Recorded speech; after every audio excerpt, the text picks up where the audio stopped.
This is Daily Blast Live. We're talking about what you're talking about. You all ready for this? Dun dun dun dun dun. This is a sham. No. Y'all, just stop. Welcome to DBL. It's Wednesday, September 15th, the first week of our 5th year on the air. A lot of information in that sentence. A lot of information. I'm Tori here with Al and Jeff. Let's get started.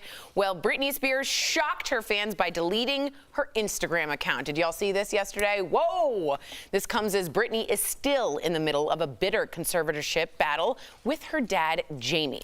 The next hearing for the case is 2 weeks away.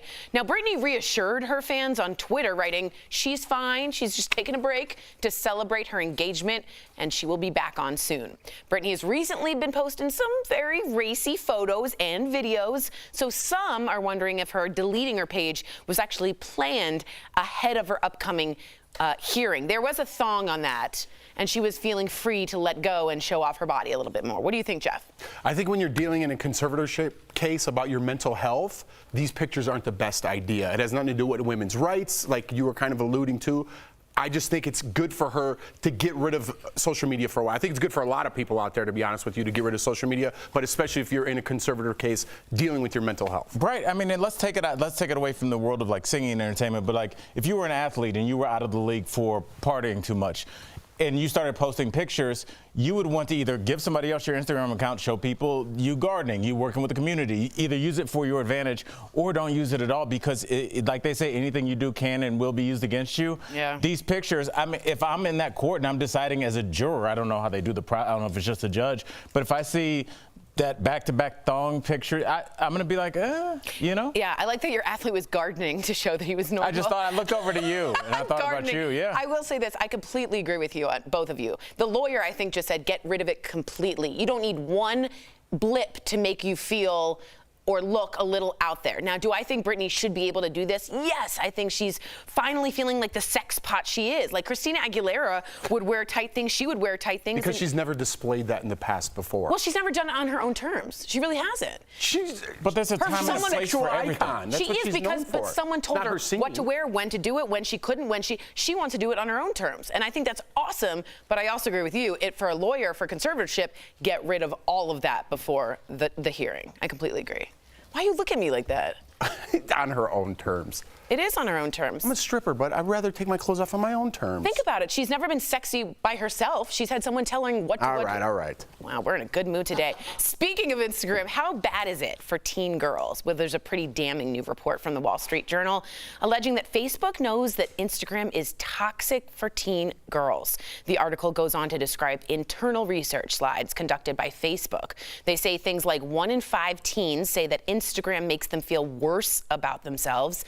Teens who struggle with mental health say Instagram makes it worse, and the perfect image, feeling attractive, and having enough money are the most likely to have started on Instagram. So about 22 million teens log on to Instagram daily in the U.S. Publicly, Facebook, which by the way owns Instagram, has maintained that social media apps that connect people are good for mental health. Jeffrey, you have a long-standing rapport with social media. Talk to me about what you thought about this article. Well, Facebook's comments are ridiculous because it's proven otherwise. And the people who left those companies, of course, Zuckerberg or whoever his spokesperson is going to say that because they're making billions of dollars, right? So money talks. They're going to try to protect their brand. But it's been proven that suicide rate in especially teen girls has gone up significantly since social media. You can't deny those numbers, right? You cannot deny them.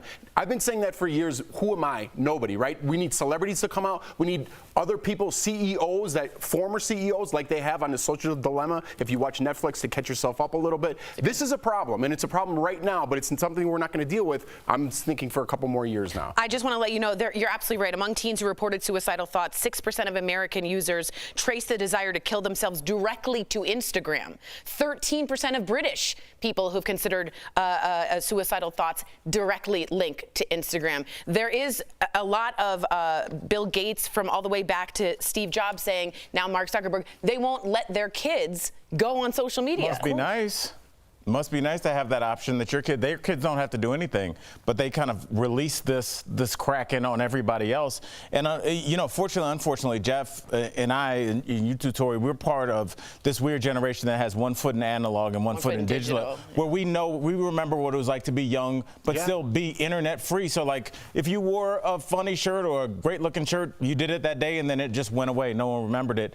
This generation does not have that, and so they feel like any mistake that they make just sits there. Anytime that they're feeling bad about themselves and they log on, they see a picture of somebody in their class, a peer, somebody they look up to, and it looks like they're doing better than them. So they're constantly being reminded, you are not good enough. Every second you wake up, 2 o'clock in the morning, you look at somebody's imaginary account, because that's not how people live. No one ever posts a picture of them going to their tax attorney and finding out they're 6 figures in debt. You know, it's always somebody standing in front of a Rolls, but people do not understand that this is not real. And because we're old, thank God, we remember the world before this charade that we put on our phones. I completely agree. Another stat you that agree with the word charade? I like the word charade. I will say, release the Kraken. Release the Kraken was good. Two, also, one of the researchers says we make body image worse for 1 in 3 teen girls. 1 in 3. So pay attention to that. But the internet's not all bad. Check out this video Brian Reynolds posted to TikTok. I can't get enough of this. It's taking on a viral internet singing challenge with a little help from a friend. You might recognize him. I could be hurtful, I could be purple, I could be anything you like. I could be brown, I could be blue, I could be violet sky. I could be hurtful, I could be purple, I could be anything you like. I could be brown, I could be blue, I could be violet sky. I could be hurtful, I could be purple, I could be anything you like. I could be brown, I could be blue, I could be violet sky. I could be hurtful, I could be purple, I could be anything you like. Man, do I love it. It's like a sea shanty. Jeff, what'd you think about it? Release the Kraken. Speaking of sea shanty, you know what? I always wanted. Will Ferrell's like one of my idols. I love him. I feel like I'd be so scared to meet him because I would want him to do that. Yeah, you know what I mean? I'd be like, oh, you're Will Ferrell, and I'd want him to break out in song and dance. But I feel like he would. He wouldn't. He's just a normal guy. Yeah, he's just like, he has this great thing about him where he didn't become that comedian that got super famous, and now he's on the Tonight Show wearing a black leather jacket talking about, you know, his next project. He's still a goofy dude. Yeah, at least every time we see him. So I really do appreciate the second his profile came into the shot, I was laughing. I could be purple, I could be purple. Coming up on DBL, our interview with Fran Drescher. What does she think about a possible, get this, Cardi B Nanny reboot? And remembering Nora Macdonald. We've got the emotional tributes from late night hosts. That's coming up next. Closed captioning provided by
Welcome back to DBL. Tributes are pouring in for comedian Norm Macdonald, who, as we know, passed away yesterday. The Canadian-born comedian was just 61 years old, and he was privately battling cancer for 9 years. He was famously known for his very deadpan stand-up delivery, which was put on full display as the Weekend Update anchor on SNL, and of course, for his iconic portrayal of Burt Reynolds on the show. Take a look. Hey, check out the podium. Look at this. Mr. Reynolds has apparently changed his name to Turd Ferguson. Yeah, that's right. Turd Ferguson. It's a funny name. Speaking of Will Ferrell, too. Well, after news of his passing, fellow comedians like David Letterman, Conan O'Brien, Sarah Silverman, they all paid tribute to him on Twitter.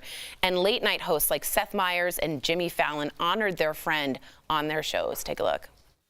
He was the gold standard, and he will continue to be the gold standard. Go watch any number of Nora Macdonald things tonight because they are really, truly timeless. Rest in peace, Norm. He was a comics comic, and everyone absolutely loved him, top to bottom, and he will be missed. Al? You know, I listen to the way people talk about Norm, and, you know, obviously Patrice O'Neal passed away. And when you hear terms like the comics comic, there's also a running kind of joke in comedy that comics aren't famous. Right. And that's because if you're going to be a comics comic, you're not going to kind of bow and kowtow to what this industry wants you to do. They're not going to put on the suit and be like, hey, fans. Yeah. They're not going to do that. And you're going to cost yourself money. But at the end of the day, you're going to stay true to who you say that you are. And honestly, a lot of comics, including me, I'll be like, hey, what's up? But some people just refuse to do that. And it cost them fame. A lot of people are like, Norm Macdonald, I haven't seen him since SNL. He's been out there, but he just didn't do the things that he needed, not that he needed to, that was asked of him. He played and lived his life and did his career the way he wanted to. His own and it famously, that was his exit on SNL, but he stuck to who he was as a person and respect for one of the funniest people ever. Yeah, and he, like you said, he's a comics comic. People in that world love and adore Norm Macdonald. Maybe not so much publicly, everyone knows who he is, but you always give credit to the straight guy. Is that the right word? That's it, yes. You know definitely. what I mean? And not sexually, I'm talking the straight guy in the comedic scene. The guy just delivering the lines and someone else knocks him out of the park. That's Norm Macdonald. That's why he's a comedian, because I don't even know if that was right, but that's why, because he's the setup guy, and the other guy knocks it out of the park, right? So Completely. And last night, I just want to recommend, I watched Comedian in Cars Getting Coffee with Jerry Seinfeld, and he went out with Norm Macdonald on, and I watched the Norm Macdonald one, and it's so cool to see Jerry and Norm chat, and you see that deadpan delivery, and Jerry says about his favorite bit on Letterman about Germany in World War II, and every comic loved that bit. They played that bit. Really great to see him. He talks about his son Dylan, who is a poet. If you've ever wanted to see a little bit more personal side, I highly recommend that episode. And also Google Norm Macdonald Courageous Battle. He has a bit on the set he did about 4 years ago, and it's a bit about dealing with cancer. And battling. I saw that. I mean, I was in my car yesterday driving down Spear it's called laughing. A Draw. Yeah, oh man, it's such a great bit. It is. Rest in peace. Coming up on DBL, Fran Drescher weighs in on a possible Cardi B Nanny Reboot. Oh, that's next in Chatting with the Stars. That was good. Thank you.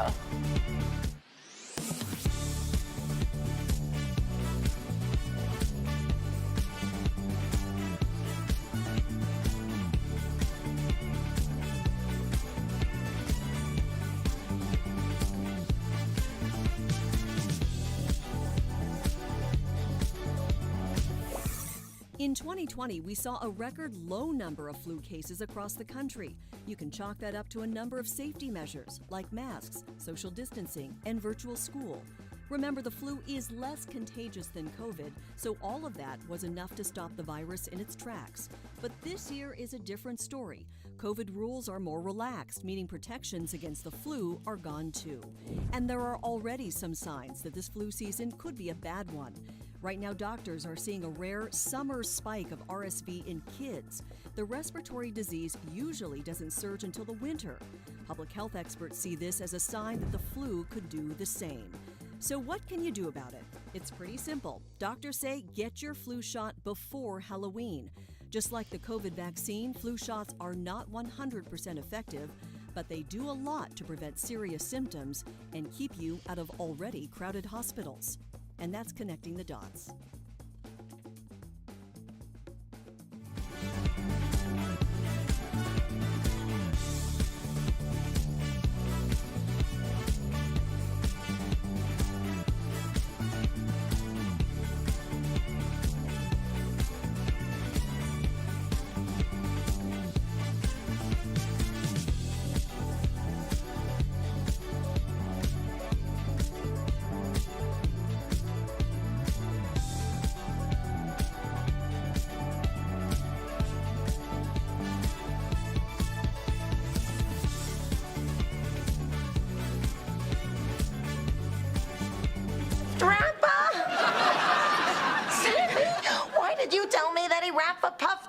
me. Well, he did last Christmas.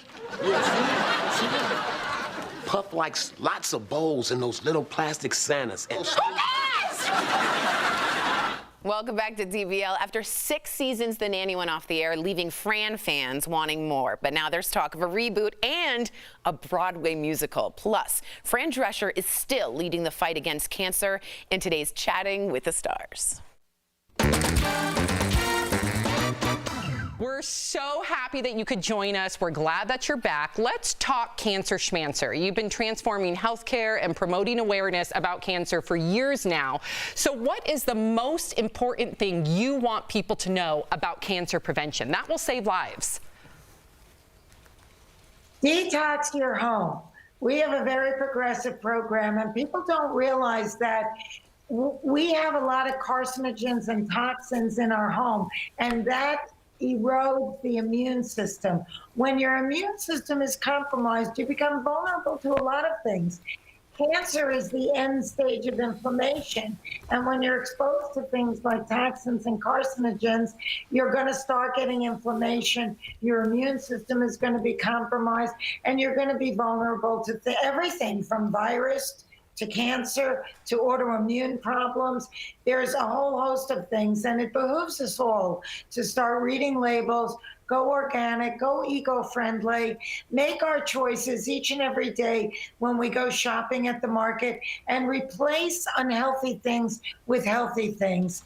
And because how you live equals how you feel, and there's really no wiggle room in between that. We really have to clean up our acts and use our purchasing power to dictate more responsible manufacturing trends. Ooh. Because what you buy becomes your vote, and what you don't buy becomes your protest. You gotta start running for something, Fran. Good Lord, that was well said. First of all, I'm a Jewish theater nerd kid, so you are like a hero to me. My family watched you all the time. Big fan, just want to say. All right, I want you to tell us about, thank you, my love. Tell us about your latest cancer fundraiser. It's The Nanny, it's Fran Drescher right now. Okay. It's a mahjong tournament, sorry, fangirling, but how did you get into the game mahjong? I have a girlfriend who was pushing for me to learn the game for a very long time. And finally I said, okay, we're going to get a group of besties together at my house and we're going to start playing. So we partnered up, 2 on each side, so we could be more people learning at once. And I was partnered with Rosie O'Donnell, who's a dear friend of mine, and we won. And someone took a video of us, and that went viral. And so we were approached by a global organization called Modern Mahjong. And they said, let's do a worldwide mahjong tournament in support of Cancer Schmancer. So we're delighted to do that. And all of your viewers can go to cancerschmancer.org and sign up and learn everything. You can play it virtually online, or you can get your own group together and play it at home.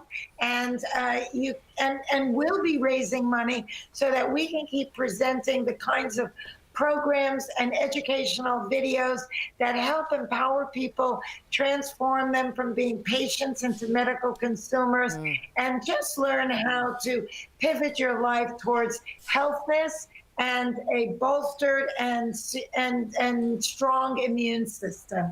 Mahjong, my word. Go ahead. I love she's figured out to mix entertainment with getting the word out. Yeah. And speaking of getting the word out, you were on Celebrity Family Feud playing for Cancer Schmancer, and we have a clip. Woo! Tell me something you'd hate to have happen while you're making love in a car. Fran. Get rear-ended. Get rear-ended.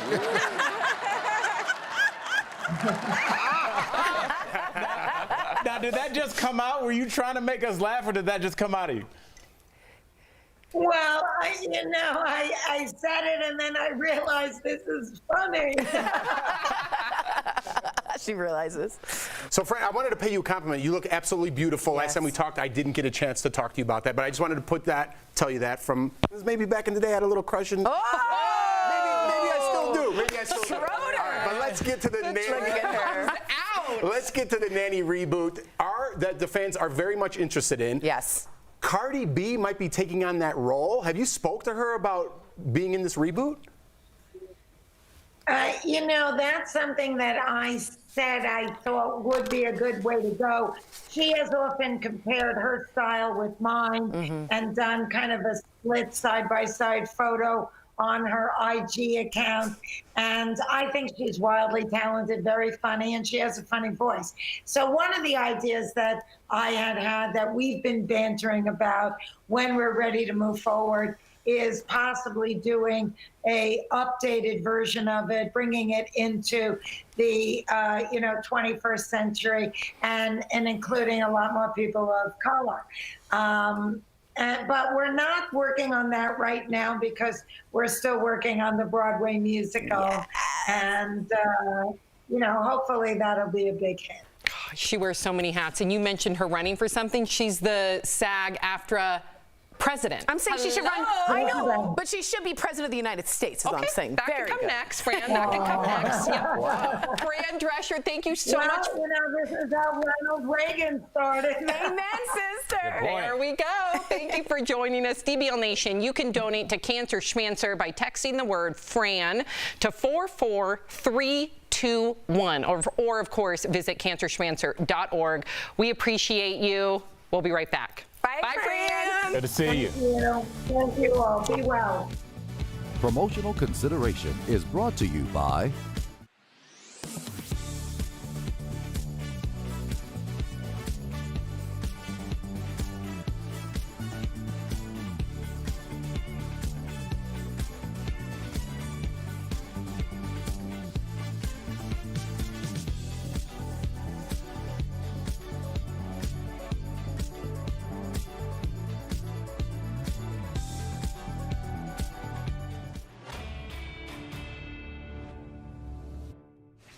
Some meteorologists called Hurricane Ida a once-in-200-year flood event, and NOAA said the heat wave in the Pacific Northwest earlier this summer was a 1-in-1,000-year event.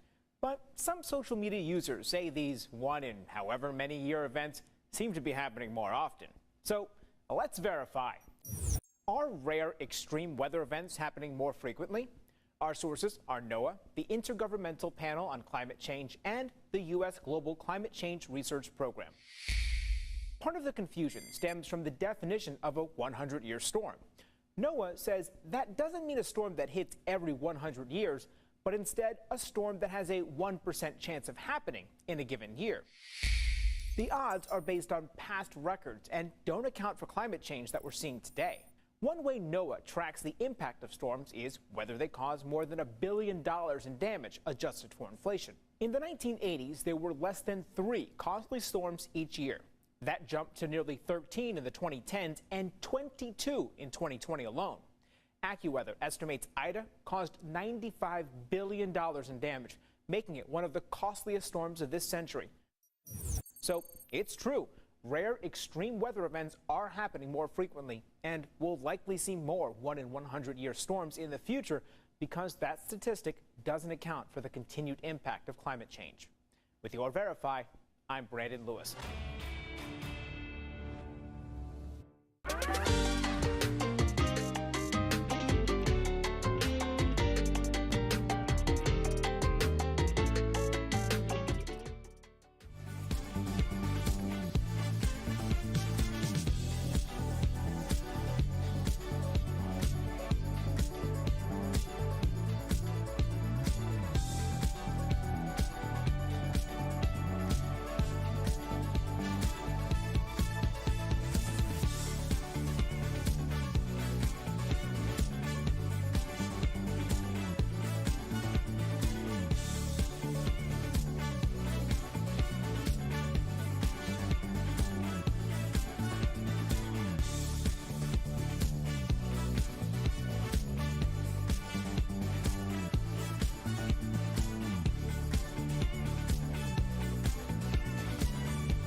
Hey, DBL. Congrats on kicking off year 5. Can't wait to tune in. Hope to see you all again soon. Congratulations, DBL, on 5 years, and good luck. Oh my God, I'm starstruck. Thank you. Thank you, David and Lisa, friends of the show. We do appreciate those shout outs. We're switching gears, though. It is hurricane season, and for the first time, we're seeing storms hit places they don't typically experience hurricanes, leaving residents to deal with the aftermath on their own without proper insurance. So what can you do? Well, we're chatting about it on today's Bang for Your Buck presented by The Hartford. Standard home insurance will cover you for wind damage, but listen up, not much else after a storm. If a hurricane hits, you will not be covered for additional hail or flood damage, leaving you to pay those costs on your own. Fortunately, you can protect you and your family by calling your agent to ask what your existing policy covers and purchase additional flood and hail insurance if needed. For quality and affordable insurance, the Buck's got your back. The Hartford will be happy to provide you solutions. Call the Hartford at 1-800-683-7108 or visit thehartford.com to learn more. People are shocked when it happens and they're not covered. Yeah, because I mean, a lot of times, sometimes you'll be covered for, I mean, like I'm covered for home damage, but not damage to your home that's caused by hail. Right. It's caused by, you know, right. there are these Like weird wind, kind but of not loopholes. water. So you need to make sure that they're not going to try and get you with any loopholes. So ask questions. Don't be embarrassed to ask questions. That's right. Jeff, good? Yes. DBL's Don't new. put me on the spot with 2 seconds left. You really did leave. I'm sorry. We'll see you tomorrow. Bye, guys.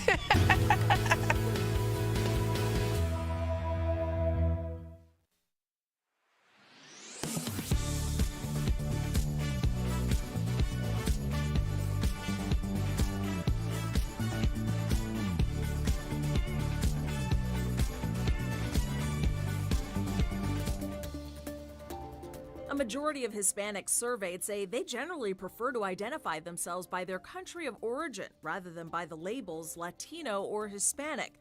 But when it comes time to check the box, what do they do? To find out, we checked with the U.S. Census and the Pew Research Center. The U.S. Office of Management and Budget defines Hispanic or Latino as someone from Cuba, Mexico, Puerto Rico, South or Central America. The Pew Research Center uses the term Hispanic for anyone who is from or has ancestors from a Spanish-speaking country. That excludes Brazil, since Portuguese is the main language there, but it does include Spain. A general rule of thumb is a person who speaks Spanish is Hispanic, whereas someone from Spain or has origins in Spain is Spanish. Latino, Latina, and the newer Latinx tend to be based more on geographics, meaning someone of Latin American descent. According to Pew, in 2020, the Hispanic population in America reached more than 62 million people, up from 50.5 million in 2010. That's 1 in 5 people in the U.S. Those of Mexican origin make up about 62% of the overall population, followed by Puerto Ricans, Cubans, Salvadorans, and Dominicans. Since Latino and Hispanic are frequently used interchangeably, the U.S. Census has chosen to keep the answer straightforward. Who is Hispanic? Anyone who chooses to identify themselves as such. And that's connecting the dots. Here's what we're talking about today on Daily Blast Live. Britney's Instagram account is gone, sending fans into a panic. Is this a good move during her legal fight? Late night hosts pay tribute to Nora Macdonald. He was the gold standard, and he will continue to be the gold standard. He's just one of the greatest comedians ever. The hilarious Sherry Shepherd is here. What does she really think about Fabio calling her sexy? I don't know where I would pack my wigs to go nature hiking. And model, entrepreneur, and Dancing with the Stars host Tyra Banks will be here live in about 10 seconds. Oh my gosh. Are you insane? This is a sham. No. Oh, hello. Welcome to DBL. It is Wednesday, September 15th, the first week of our 5th year on the air. Clearly, a lot of us are excited for our guests. I'm Sam here with Jeff Allen Torrey. Hey. So look who is here, right with us at the top of the show, the smizing supermodel. Yeah. How are you feeling today, Tyra? You look great. Cute dress. I am feeling good. You know, I love that you think this is a dress. I have on leggings and some like Vans on the bottom of this. It is a top, but it is like corseted and like very uncomfortable. So thank you. But I love that you paired it with Vans, so at least the feet are comfortable, Yeah, right? I was gonna wear the same thing today, and that would have been so comfortable. weird. Okay, so the Dancing with the Stars cast has some controversial surprises. We have a lot of our viewers writing in, Tyra. They want to speak to you about Olivia Jade, who they think should be canceled. So they want to know from you, what do you think is going to come from that? Also, just a little bit behind the scenes, does the show look to cast controversial contestants to keep people watching? Please divulge the tea. Yeah, so I'm not on the casting team at all.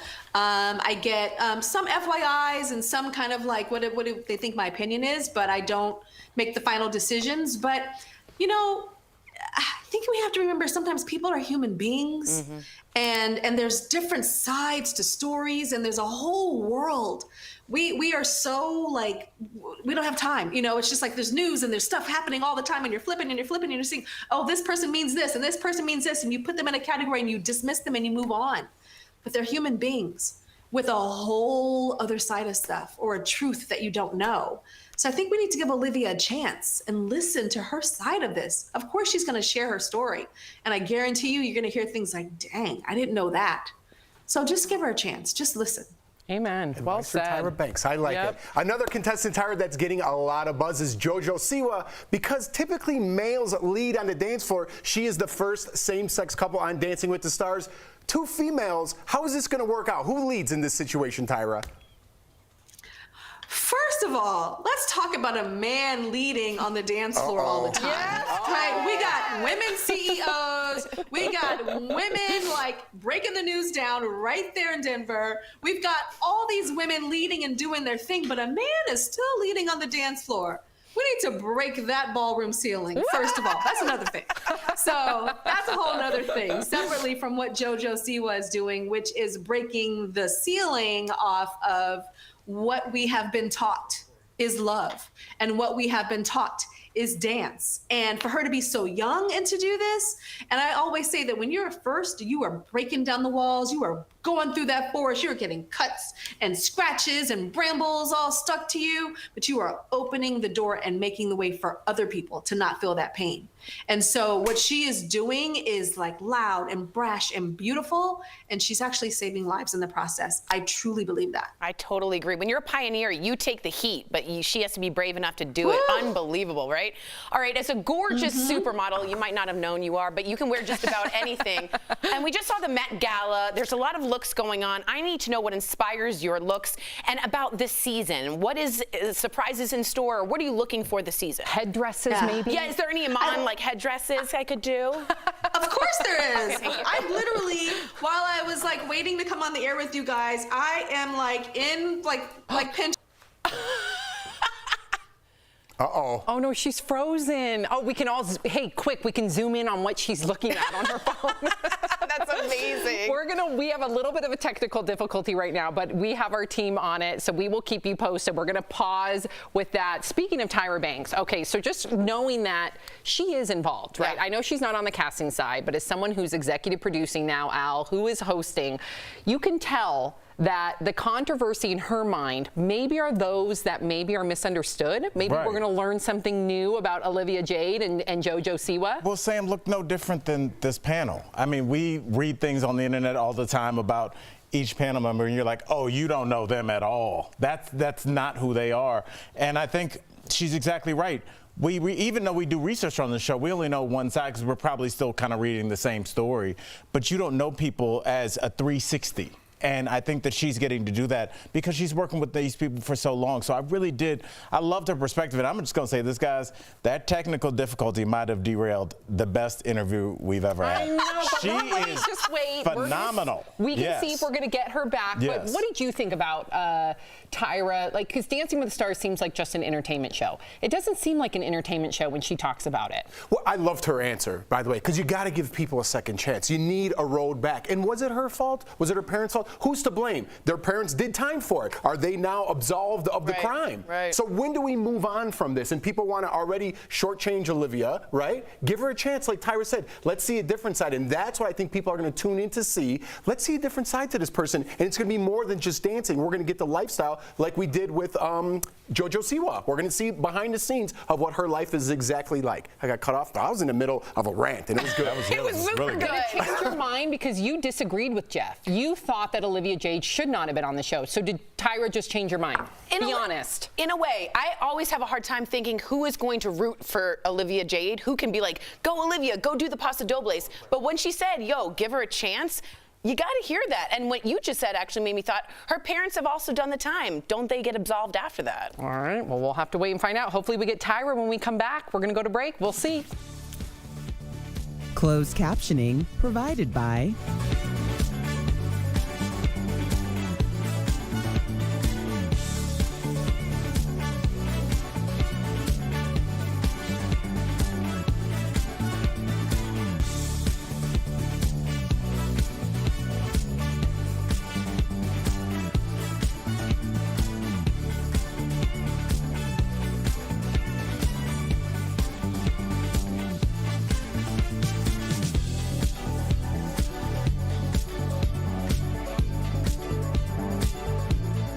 All right, so I think we're getting Tyra Banks back. She's working. Yeah, and it's like, full disclosure, they said that her laptop died. And I think everybody, because we're all in this new Zoom at home world, I learned that the hard way as well. When you're Zooming, it sucks your battery like super quick. I don't know if it's the lights or the recording, but whatever. We're going to try to get her back. But the way I didn't even flinch. My heart didn't beat. Like Sam didn't skip a beat. We're so used to going live and like something happens, that happens. We're like pick up like that. Like pick up right where we left it's a little compliment to us. You know what I mean? If that happened the first year, I'd be like, it's going to pick up with you. You got it. Let me also say welcome back. Tori, You're asking her about her wardrobe. For sure. That sounds great. Great. I will say this. It is hard to get 4 people who can think the same telepathically of what's going to happen live. When we had her go, Sam, as the maestro, always picks up and conducts, but we did just carry that. Nobody blinked. In LA, people, oh my God, call the red phones going. There's fumes coming out. We were fine. We improvised. Most shows only have 1 show day. We did 4 or 5 shows a day for how many years? But it's like instilled in us, which is a great skill that we've kind of learned. Right. And I like when things go off the rail rather than scripted. Hi, do you like apples? No one said No, I like, you know what I mean? I like when things fall over. Tori says things that are crazy. Okay, cool. I love it. Tori's.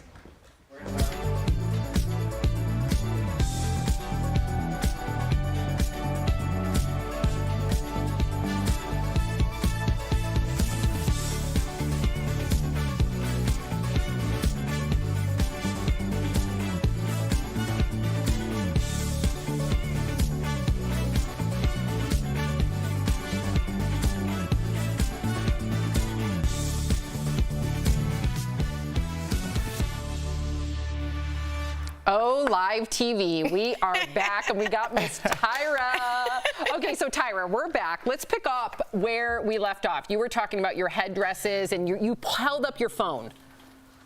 Yeah, and I lost that one because again, live TV, but it's just craziness. I want to have people like call each other and be like, girl, look at Tyra, she looks amazing, turn on the TV. And then I want that friend turn on the TV and be like, what are you talking about? Tyra looks crazy. Yes. I love it. So Tyra, you also teased the opening of your theme park, Model Land, in the fiercest way, but that was right when the pandemic happened. And we love that it's all about celebrating beauty. So any updates to Model Land? It's not a theme park. For some reason, I think people think there's rides. No, it's an immersive attraction. It's not a theme park. But we are working our butts off to have this be a fashion fantasy adventure that And also we're adding food to the experience. And so we've been working really hard during the pandemic. And at the same time, I launched an ice cream company called Smize Cream. Yes! And you can go to smizecream.com and order ice cream to your house. You can actually get it in Denver. We ship it on dry ice. So go to smizecream.com. Okay, well, we need some in the studio. And I was just going to say, you know, yes. I have to ask you about this. You worked with the great Lionel Richie on the Smize Cream. And I need to know, what was it like to work with him? And what does Lionel Richie taste like? I feel like he tastes like success. What? Lionel Richie tastes so good. Oh, I love Lionel Richie. I was just at his house last night. That just sounded weird, actually. That sounded weird. At his house last night, meeting about Smize Cream. But I have tasted Lionel Richie. But his flavor of Smize Cream, called All Night Love, that we created with him, it is full of his favorite childhood flavors. There's creamy, dreamy vanilla custard style ice cream. Ooh. There's salted caramel. Ooh. There's a midnight cookie crumble swirl and milk chocolate covered fudge hearts. Oh, whoa! And yes, and there is a what we call a Smize surprise in the bottom of that Lionel Richie flavor, where you have to dig, baby, dig for a cookie dough chunk. Stop. That we call caramel scotch. Our caramel play on butterscotch honey. And the flavor is called All Night Love. Wow. See, now we know what Lionel Richie tastes like. All right, you guys try to calm me. That's what Lionel Richie tastes like. Yes. You've been redeemed, my friend. Thank you, Sam. And Tyra Torrey used to work at an ice cream shop. So we have that flavor and many other flavors too. So go get some. Huh? I used to work at Salt and Straw, and we always had really fun flavors. What made you get into ice cream? Are you an ice cream fan? I have been obsessed with ice cream for my entire life. My mother and I used to bond over it. Friday nights after school, we'd get in the car, we'd go to the ice cream shop, she'd get chocolate, I got coffee flavored ice cream. Even my young self liked coffee flavored. Yeah, wow. And we would sit in the car and talk about, and we talk about everything. Anything and everything. And so ice cream for me is like connection, it's family, it's tasty, it's indulgent. My mom lives with me, and she literally just moved yesterday. The movers took her bed up in her bedroom. Under her bed were wrappers of Haagen-Dazs ice cream bars, empty, like 12 of them. And I'm like, Mom, did you miss the trash can? I fall asleep eating it sometimes, I don't know. But why are the wrappers under the bed? Oh my gosh, I love it. Ice cream's a big thing in my family, as you can see. Let her enjoy her Haagen-Dazs. I'm team mom on this one. I do that too, only with Reese's cups. Hey, Tyra, why are the wrappers under the bed though? Because they're changed for some reason. No, once you are in bed eating ice cream, you are not standing up until the next day. You can't That's just drop facts the on wrapper, though. You can't just drop it. I'm with Al. Yes, you can. That's what the floor is for. I don't either. I'm with Al. Once you're cozy in bed and you finish, you're not getting up. You're going right to Absolutely. bed. I wouldn't get up if somebody broke in the house. I'd be like, tomorrow, I'm getting it. I had ice cream. Hey, Tyra, before we got cut off, I wanted to tell you, and we were talking about it, when you got cut off, we were still live, so we were having a conversation about Dancing with the Stars. And one thing that I felt like you brought Dancing with the Stars, not only as like the executive producer, but as host, is you brought a lot more. Now, when I say controversy, I say that in quotes because, to your point, you're trying to present another side. Whether someone is not understanding of same-sex coupling, right? Whether someone is not understanding of a redemption story for Olivia Jade. You're hoping that this entertainment show can also open up people's minds. Can you speak a little bit more about that? Because I feel like our country's so divided. We need this. Yes. So I think, kind of art can kind of lead things. Entertainment can change the world, and vice versa. And I think it's important to keep an open mind. And everybody's got a closed mind about something. I got a closed mind about things. But I think listening and just, even if it's just entertainment, even if you're hate watching, you're watching, and your mind is being influenced in some type of way. And so I say, give these girls a chance in different ways. If you are a certain mindset of, oh my God, Olivia Jade and what her parents did, and oh my God, and yes, she did know, she said she didn't, blah, blah, blah, all that, give her a chance. Listen to her. Listen to her story. What if she did not know a damn thing and what she is saying is 100% truthful, but you write her off? Give her a chance. And then Jojo Siwa, if you have kids and your kids are gay and you have said, get out of my house, I don't want you around me, get out. Look at Jojo Siwa. Connect to this young woman. Look at her as a human being that is showing something that she does not have to. And just give it a chance. Wow. And just watch. Beautifully and you can love said. watch and you can hate watch, but just watch. Beautifully said, Tyra. I love your empathy. Thank you so much for being here. Thank DBL you. Nation, Thank you. you can catch the premiere of season 30 of ABC's Dancing with the Stars on September 20th. Thank you so much, I'll Tyra. be love watching. You're welcome. I'm getting ice cream. All night long. I'm about to go taste Lionel right now. Bye, y'all. We'll be right back. Bye, Tyra. Bye. Thank you.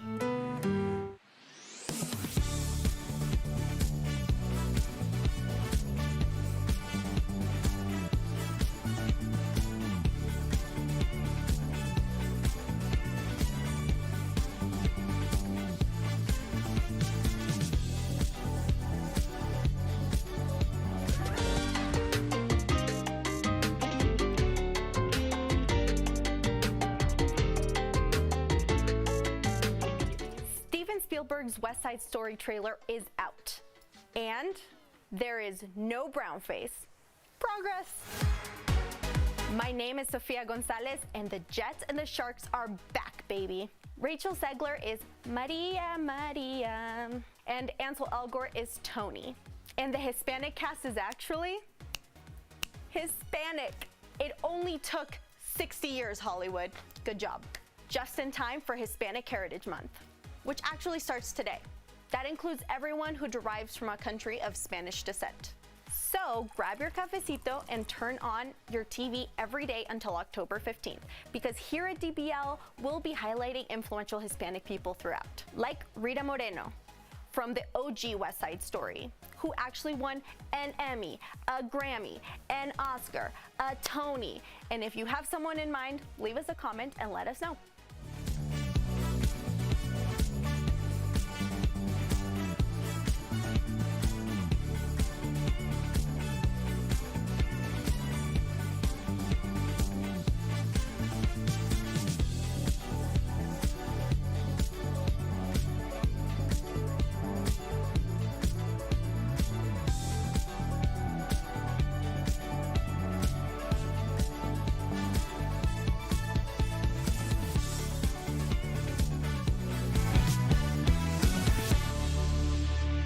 You're not telling me everything. This is not us. Hannah, we talk about things. I can't take this kind of pressure. What am I not telling you?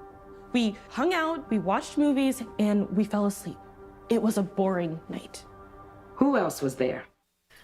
Ooh, welcome back to DBL. That was a scene from Imperfect High, a new movie that tackles the topic of mental health in teens. It stars Sherry Shepherd and Nia Sue, and we caught up with them earlier in today's Dancing with the Stars. Sherry and Nia, welcome to DBL. Now, before we get to your very important movie, Imperfect High, which is so incredibly important, we want to get to it, we do have one special question for you, each from our viewers. So, Sherry, you once dreamed of, quote, frolicking on a beach with Fabio, and he recently said you were very sexy. If he was watching right now, what would you say to Fabio?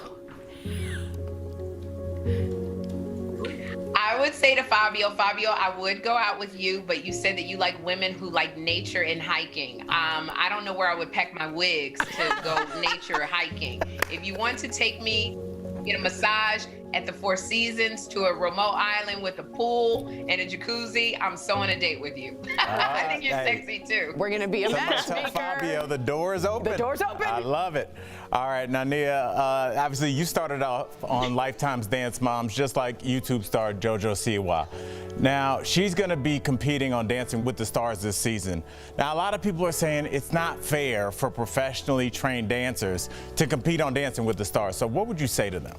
Number one, I've always wanted to be on Dancing with the Stars, so nobody better say anything if I'm on it. Like, let me have my moment. Let me have my moment. I'm so proud of JoJo for doing it too. Having a same-sex dance partner, insane. And like, I've watched Dancing with the Stars my whole entire life. So to that, I would say, you know what? As dancers, especially coming from like a competitive dance world, we don't know how to ballroom dance. Fair. We don't. We just do not. And also there's been like a lot of, dancers, gymnasts on the show. So I feel like it's good to, it keeps your brain sharp. It helps you learn, it's an experience. It's not just about the dancing, it's about performing. About performing. I love that. it. All right, Sherry, now let's talk about mental health. It is such an important topic. We talk about it a lot on our show on purpose. How does that play a role in your new Lifetime movie, Imperfect High? Wow, because it's so relevant right now with mental health, anxiety, drugs. We are losing so many people to drugs and anxiety and mental health. And I think a lot of times, especially teenagers, they have been quarantined for 1.5 years, 2 years, not having any socialization. Everything that they were looking forward to has been snatched away. Graduations, dances, hiking trips, and they're suffering. And I think parents, we don't know how to break through. We don't know how to, pull them back from that depression because we're going through it. Exactly. So I'm hoping that this movie, shows parents a way to intentionally, be there for their kids so that they don't go down that road. Now, let's stay on that topic. Nia, you play a teen struggling to fit in. What do you want other teens to learn from your character? I think the biggest takeaway from this film, and I want people to learn from Hannah, is to get the help that you need. You don't need to struggle alone, and you're not alone. Even if you feel like you are, you're not. You have people around you that love you. There's so many, different places that you can seek help now. So don't be embarrassed to find ways to get help and get the help that you need. Well, this is Suicide Awareness Month. I'm so glad we're having this discussion. We may be saving lives as we speak. Sherry and Nia, thank you for joining us. And for anyone watching struggling with substance abuse or seeking mental health support, as Nia said, don't be scared. You can contact the Substance Abuse and Mental Health Services Administration's hotline by picking up the phone right now, 1-800-662-HELP. Also, be sure to tune into the premiere of Lifetime's Imperfect High. It's already on the queue. September 18th. My daughter, Abrian, cannot wait. Yes. We're so excited to have you and feature this. We're so thankful you did this movie. We'll be right back. Thanks, you guys. Thank you. Promotional consideration is brought to you by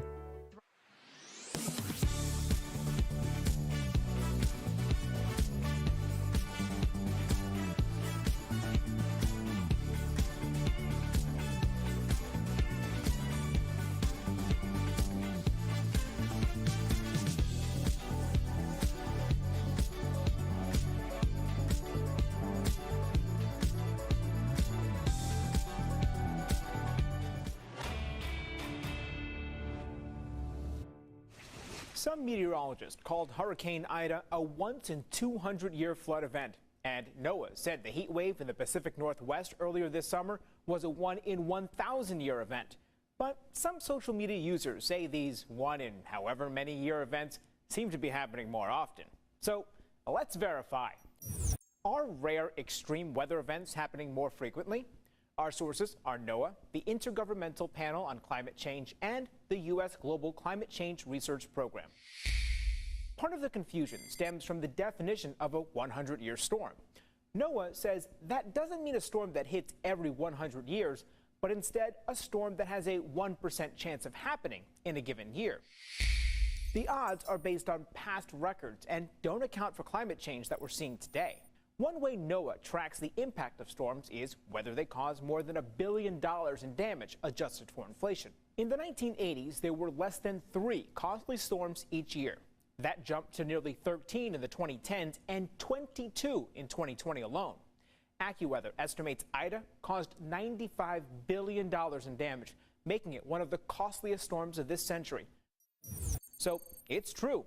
Rare extreme weather events are happening more frequently, and we'll likely see more 1-in-100-year storms in the future because that statistic doesn't account for the continued impact of climate change. With your Verify, I'm Brandon Lewis.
Tomorrow on DBL, Donny Osmond will be here live. He's back with brand new music and a Las Vegas show without his sis Marie. What does he think about flying solo? Plus, Jay Leno also joins us live. Who's his favorite late night host in the game right now? Find out tomorrow on DBL. Welcome back to DBL. We love sharing your comments. Okay, so a lot of people talking about Tyra. Sherry says, I love how Tyra keeps it real. I started watching Dancing with the Stars because of her. And Miss Mickey T says, great Tyra interview. She is real. She's great. She belongs on this panel. Come on over here. Tyra, come to Denver. If you're leaving us, you can watch the second half of the show online. Watch on YouTube, dailyblastlive.com, or our DBL mobile app. But if you're sticking around, here's what's coming up. Tributes are pouring in for Nora Macdonald, how the comedy world is honoring one of the greats gone too soon. And Britney fans freaked out when they saw her Instagram gone. Why she's taking a break from social media.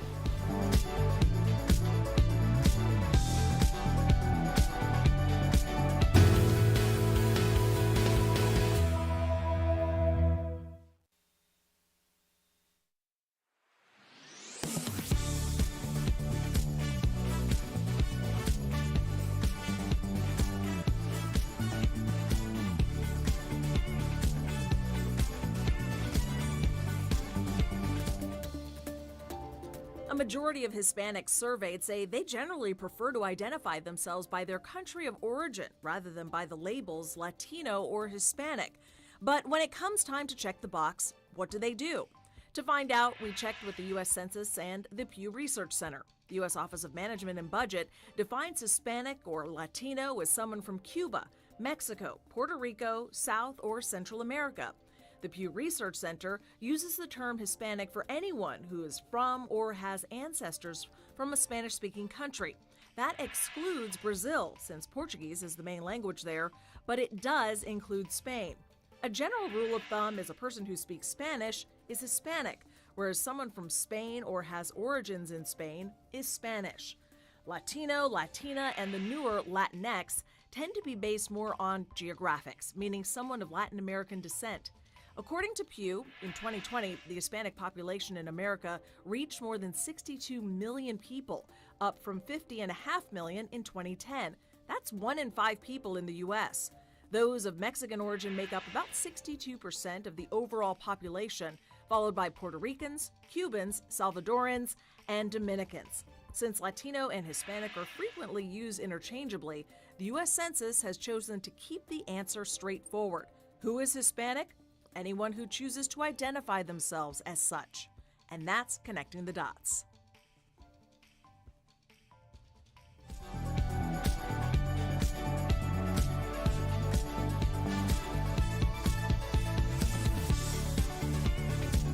This is Daily Blast Live. We're talking about what you're talking about. Oh my gosh. Are you insane? This is a sham. No. No.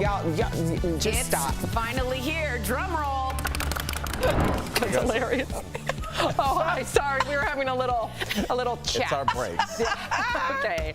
Welcome to DBL. Let's get started. So Britney Spears shocked her fans by deleting her Instagram account yesterday. This comes as Britney is still in the middle of a bitter conservatorship battle with her dad, Jamie. The next hearing for the case is 2 weeks away. Britney reassured her fans on Twitter, writing that she is just taking a break to celebrate her engagement, but will be back soon. Britney has recently been posting some very racy photos and videos, so some are wondering if her deleting her page was actually planned ahead of her upcoming hearing. Tori, do you think this is a legal move or is something else going on? 1000% any good lawyer, and she didn't have a good lawyer before. I'll straight up say Jamie picked that lawyer. Now that she's a good one, we'll tell you to shut up, get off the internet. Anything, a drop can change. So bravo to this lawyer. They should have been removed for the conservatorship if you're looking at her mental health. Absolutely, totally get it. I would say that they should be removed if for almost anybody that's an adult that's trying to do anything in life. You cannot post those pictures on social media in 2021. How many pop stars are posting like those pictures? Kourtney Kardashian is doing it every day. What I don't like where is it's her naked rear end. Of course. Like, here's what I have a problem with. Conflating mental health, which I think we all have a question with Britney, and exploring her sexuality. She was the sex pot for us all, but she never felt sexy. It was not on her terms. She was told what to wear, when to dress, how to dress, when to perform. Now it's her and her body, and like the big chop on your hair, she's bearing it all. And I don't want to always conflate that means you're crazy. Should you be bearing it all on the internet right before you're about to enter a legal proceeding? That's why I said this is a strategy. But if she were not, strategy? Yeah, obviously taking it down is a strategy. How about not putting it up would be the best strategy? Why can't she put it up, Al? Because she's about to enter a very serious legal Again, yes, battle. for this. That's but why. Okay, I get the legal strategy, but put that aside. Britney's exploring herself for the first time ever, and I think it's awesome. And although people might not get it and it looks kind of amateurish and a little weird, I think it's awesome that it's on her terms for the first time, and I don't want that to be confused. Yeah, her father's lawyers think it's awesome too. They're really happy Al, about I agree with you that it's a strategy to take it down, but I also don't want to put that down as that's insane when a girl's exploring it for the first time. But that's the question that we're asking. You're taking women's sexuality and women's pride in their body. Body image, yeah. And you're trying to say, conflating them. We're talking about Britney's mental health. Right. That's what we're talking about. We're not talking about women's right to do whatever they want But with their you're body. saying take down the body parts or body pictures because she looks insane. She looks like she's mentally unstable. Right, and that's conflating the two. Does but that that's make sense? the question at hand. No, it doesn't make sense. We're not talking about body positivity or women. We're talking about Britney's mental health, and should she be posting these things when she's battling all of her finances, her mental health. She has an IUD put in her body so she can't have children. Against her will, by the way. Bigger issues at hand here than free Britney and hashtags and things. This is a woman's mental health, and her posting these pictures and twirling around and eye makeup's all over does not help her case. I understand, and I'm glad they took it down, but I also think that her holding her boobs, showing her butt, lots of pop stars have done that. They're a little glossier. They look better. Here's where I'm concerned, and coming from a woman who is all about body positivity, I feel like it's this weird conundrum that, like, I feel like if I say, listen, that doesn't look good. Right. And it shouldn't. Like, I wouldn't want I want my daughter to feel proud in her body, but so if my daughter posts pictures and videos one day of herself doing that means she's proud of her body? What if Sophie thinks that and feels sexy doing it? Doesn't matter if you do. Sophie feels good doing it. I think you're looking for attention. That's my own opinion. I love Britney. I want Britney to feel good in her body. I want her to take her ownership, and I understand that's what she's probably doing. But don't you think that's probably a response and almost a consequence to all the control all these years? So it's almost like we're seeing somebody finally let go. Right. Right? And I'm glad she can let go. But at the same time, it doesn't look healthy to me. It seems a bit much, and I would not want my daughter to be posting nude videos and photos of herself. I would think that's a symptom of her trying to please people, which would mean I did not do my job right as a parent. But how many Instagram people out there often do pictures like this or like that? But that doesn't matter. She's a sex pot internet star. But those people are not about to. Tori, let's remove her and put me in her position. Me and you love each other as friends on a real fundamental level.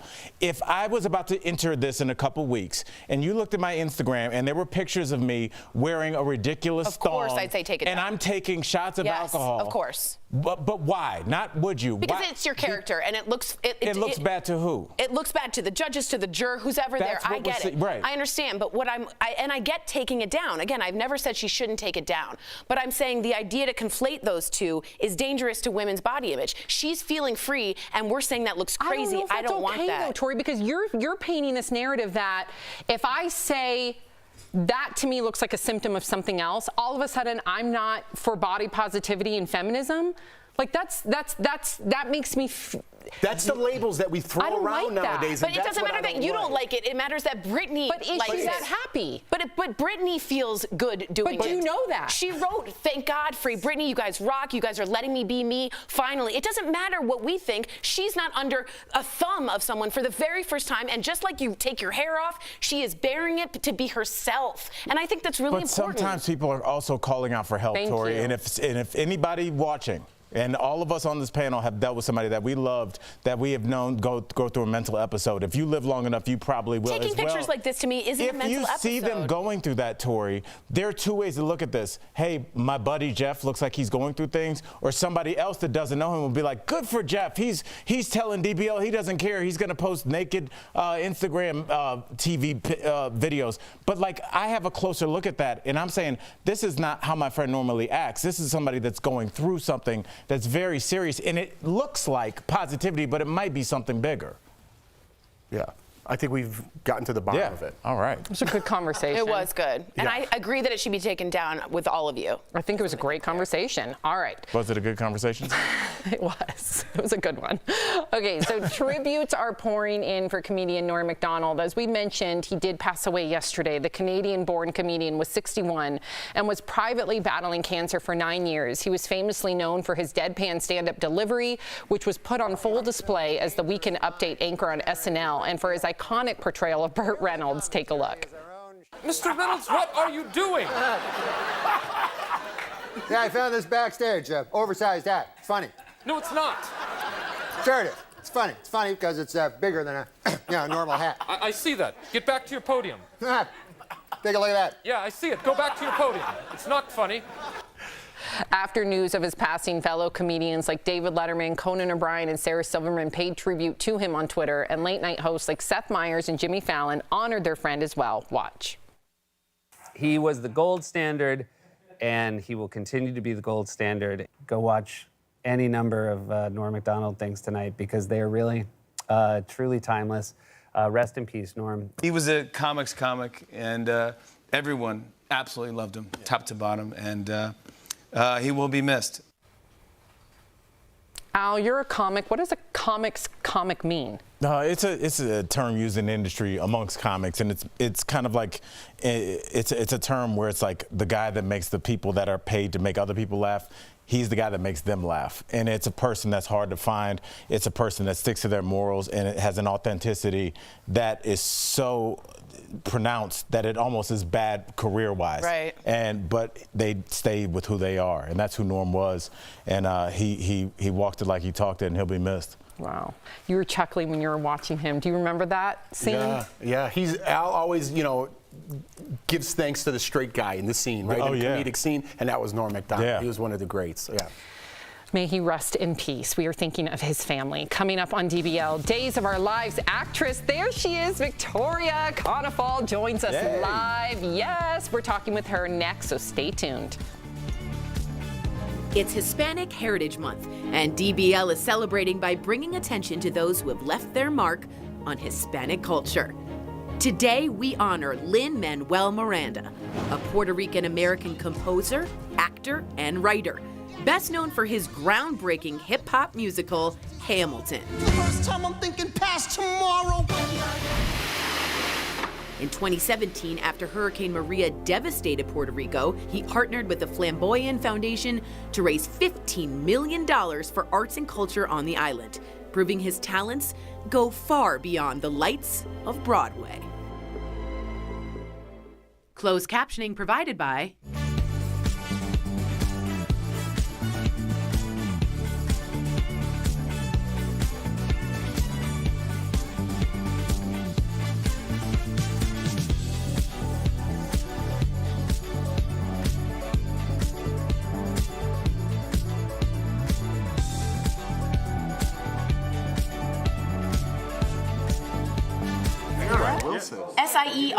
Sierra, Sierra. Yeah, Sierra. We're asking people out there if there's ever been a name Sierra. Sierra is Russell Wilson's wife. But she's saying, Ciara. is there anyone called Ciara? Oh, yeah, that's it. It was Ciara. That's Ciara, like the desert. right. Sierra Nevada. That's so true. Okay. So a lot of people. You took a pretty good beating there. Oh, I stood up for myself perfectly fine. Yeah. Miss Mickey T. That was a good job, though. You did a good job. Thank you. I really appreciate it. You stuck up for your and I free hope I made Britney it movement. She's What? talking to the audience. I He's said you did a good job. complimenting me, huh? Because usually it's me and Tori. I didn't know I had a backup. You did. You had I didn't know I had backup. I couldn't even get a word out. And can I be honest? The viewers mostly agree with Jeff and Al, but I will say Miss Mickey T wrote in that she's getting married next Friday on 9/24, and I want to wish you a good mazel, even though she didn't agree with me on the Britney situation. Mary T. That was Mickey Tori's. T. Mickey T. Like Mickey D's? Yeah. Is it? Well, we have 1 minute left. I was like, okay. Oh, okay. Sam spilled on herself, so she's bloated. That's normal. Very normal. That's what we do. That's. So, let me know what you guys think of Britney. I can take it. I know I was the lone sailor on that. I think you were sticking. I think what you were trying to say is like women's rights and body positivity, and what we were trying to convey was this has nothing to do with that. This is Britney and her mental health, and you doing that in addition to your mental health. That's what I think that our conflict came from. But do you see it all where people are saying because she's showing off her body? We've done it. We did it for like Because you're not 10 really minutes. hearing what I'm saying. I totally heard you, and I just kind of summed You the whole actually thing didn't. up. I just complimented you on how good you are. I take it back. Okay. It's back. It's back.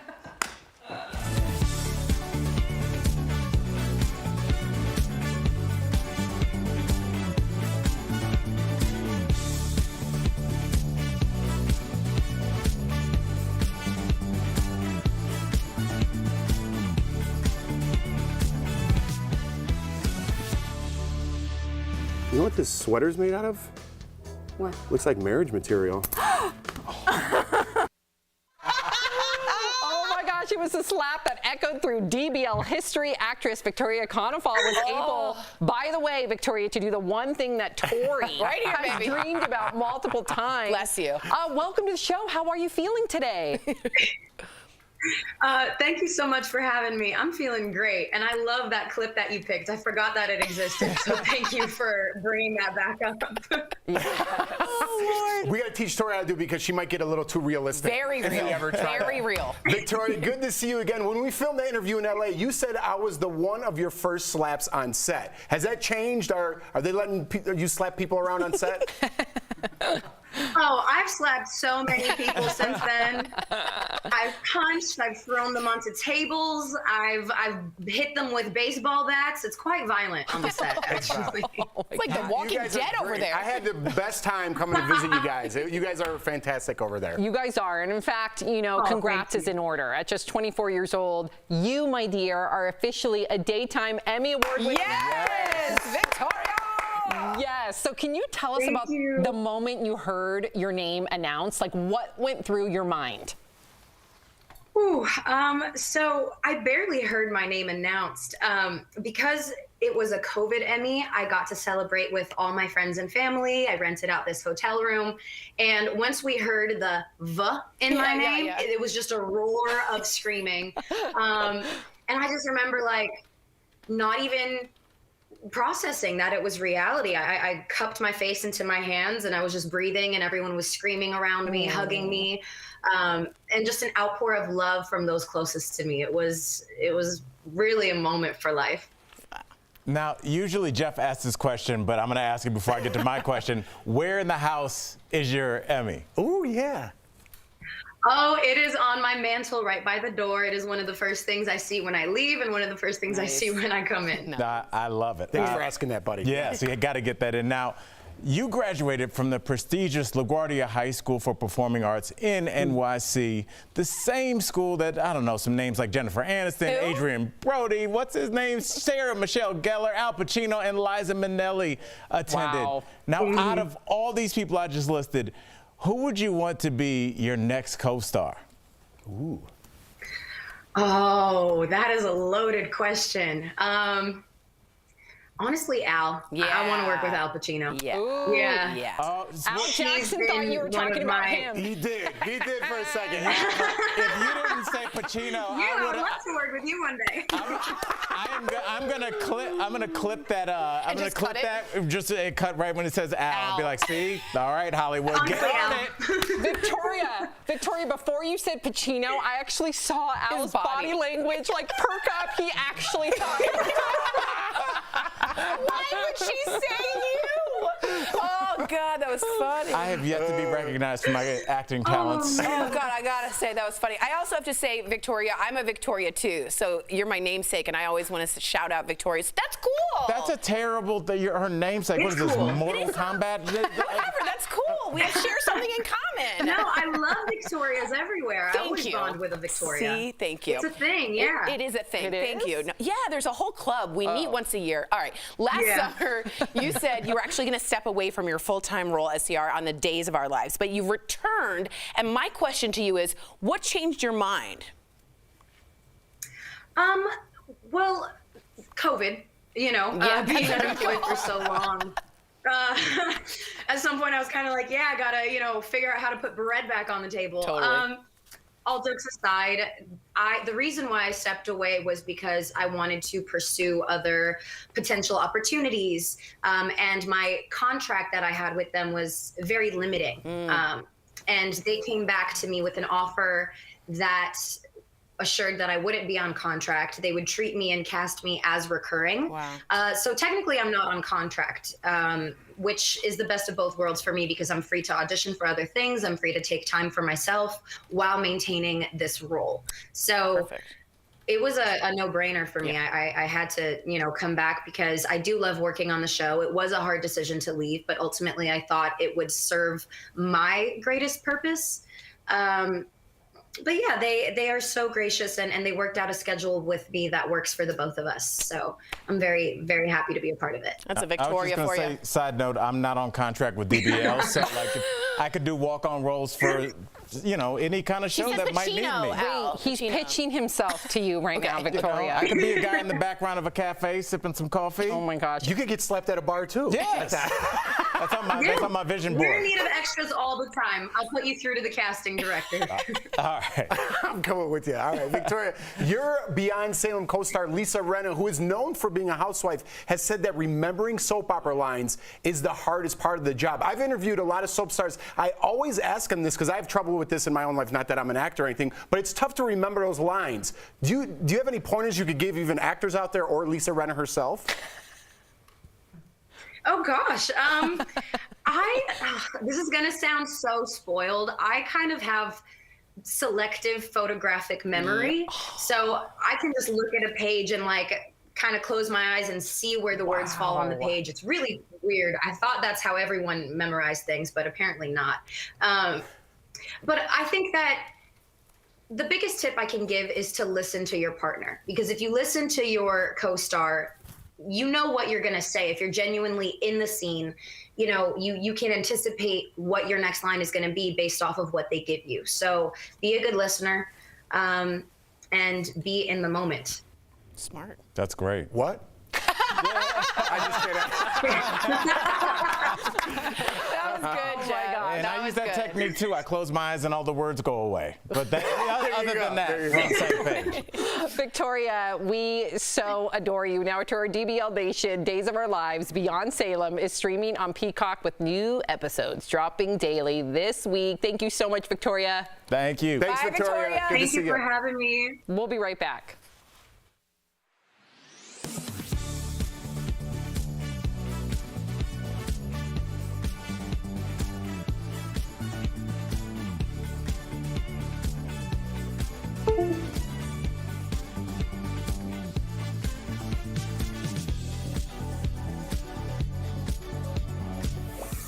In 2020, we saw a record low number of flu cases across the country. You can chalk that up to a number of safety measures like masks, social distancing, and virtual school. Remember, the flu is less contagious than COVID, so all of that was enough to stop the virus in its tracks. But this year is a different story. COVID rules are more relaxed, meaning protections against the flu are gone too. And there are already some signs that this flu season could be a bad one. Right now, doctors are seeing a rare summer spike of RSV in kids. The respiratory disease usually doesn't surge until the winter. Public health experts see this as a sign that the flu could do the same. So what can you do about it? It's pretty simple. Doctors say get your flu shot before Halloween. Just like the COVID vaccine, flu shots are not 100% effective, but they do a lot to prevent serious symptoms and keep you out of already crowded hospitals. And that's connecting the dots.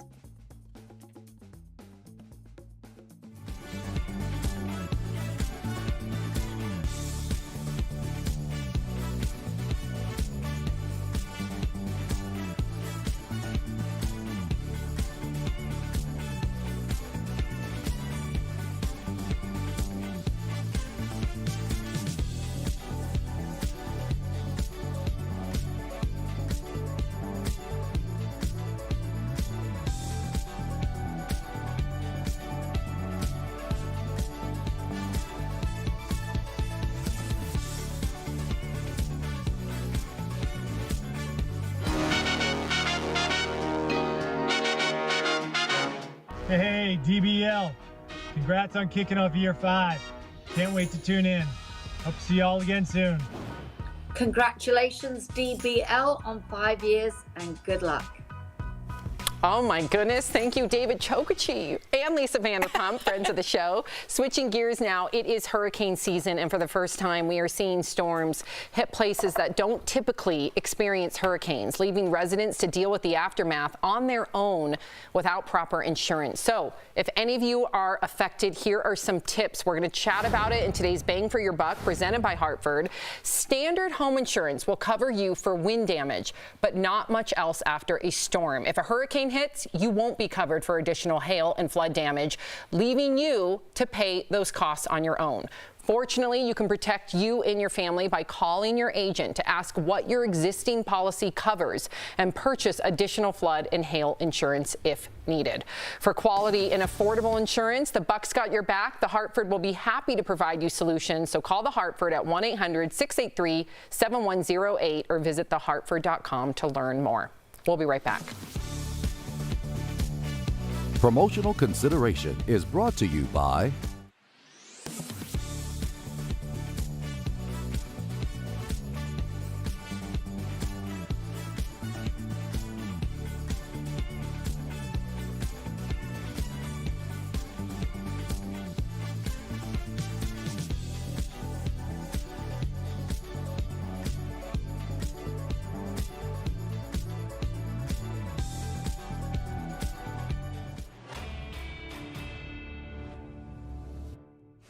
Some meteorologists called Hurricane Ida a once-in-200-year flood event. And NOAA said the heat wave in the Pacific Northwest earlier this summer was a 1-in-1,000-year event.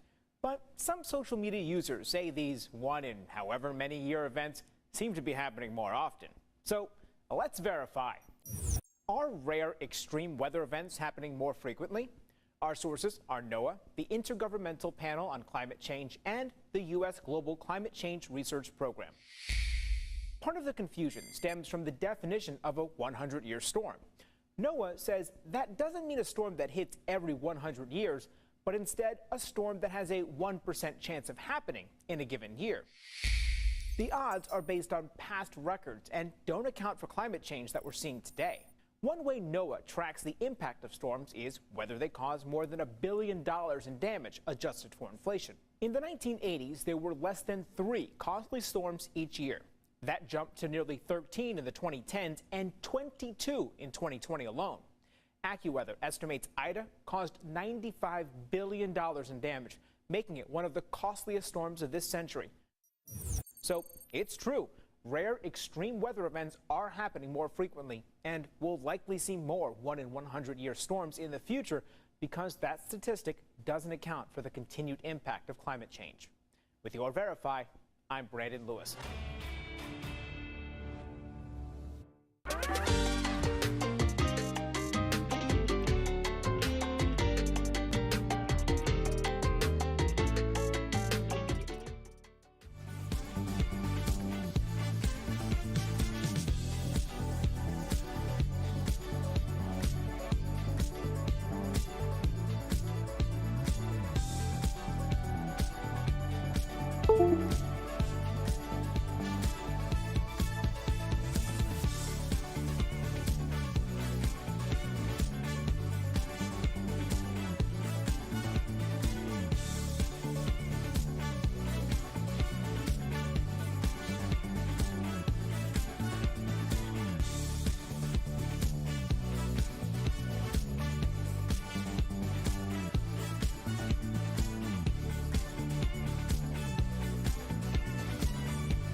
Congratulations on 5 years. Oh my God, I can't believe, it's just gone like that.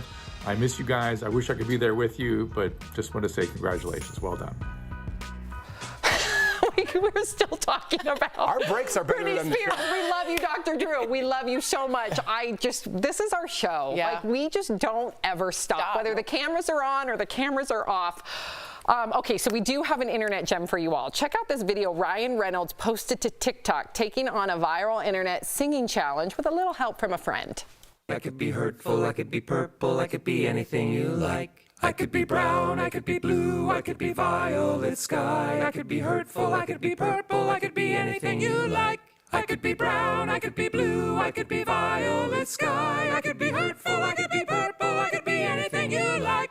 I could be brown, I could be blue, I could be violet sky. I could be hurtful, I could be purple, I could be anything you like. I love it. They're going to do a musical together. That's for a musical they're doing, a Hollywood musical called Spirited. And you can see they're kind of in costume period pieces. But I just think the two of them, two comedy geniuses together, I'm really looking for good comedy. There just isn't one out there. Ryan Reynolds is a comedy genius? Oh my God, from Two Girls, a Guy in a Pizza Place, he's gone all the way up to Deadpool, yeah. Comedy genius. I think he has great like timing. Like Chappelle, Robin Williams. No, I think he's great comic timing, and he and Will Ferrell will do great as a comic team. So we went from genius to good jump timing. in here, I think we got on Tori a little bit today, and that's coming from me. You did a good job. Thank you. We did a good job Thank today. you. There you I go. appreciate it. Held your own, Thank you. Tia. Thank Yeah, you we love you, guys. girl. Thank you. DBL's new every day. Bye.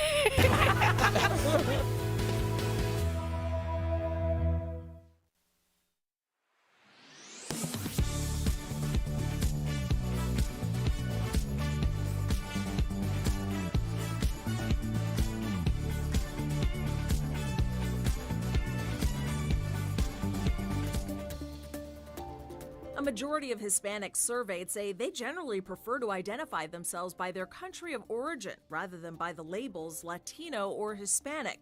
But when it comes time to check the box, what do they do? To find out, we checked with the U.S. Census and the Pew Research Center. The U.S. Office of Management and Budget defines Hispanic or Latino as someone from Cuba, Mexico, Puerto Rico, South or Central America. The Pew Research Center uses the term Hispanic for anyone who is from or has ancestors from a Spanish-speaking country. That excludes Brazil, since Portuguese is the main language there, but it does include Spain. A general rule of thumb is a person who speaks Spanish is Hispanic, whereas someone from Spain or has origins in Spain is Spanish.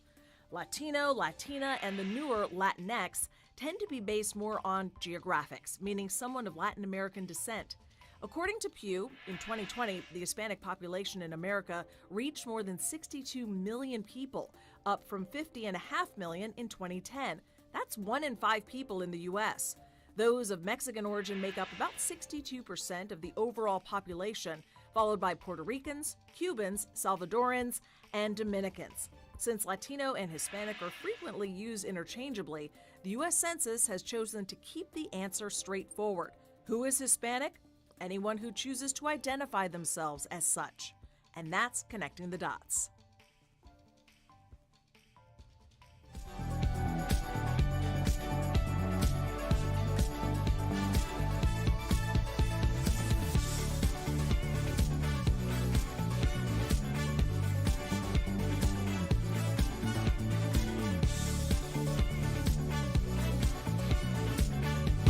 Here's what we're talking about today on Daily Blast Live.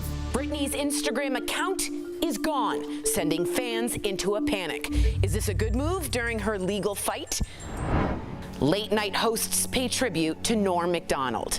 He was the gold standard, and he will continue to be the gold standard. He's just one of the greatest comedians ever.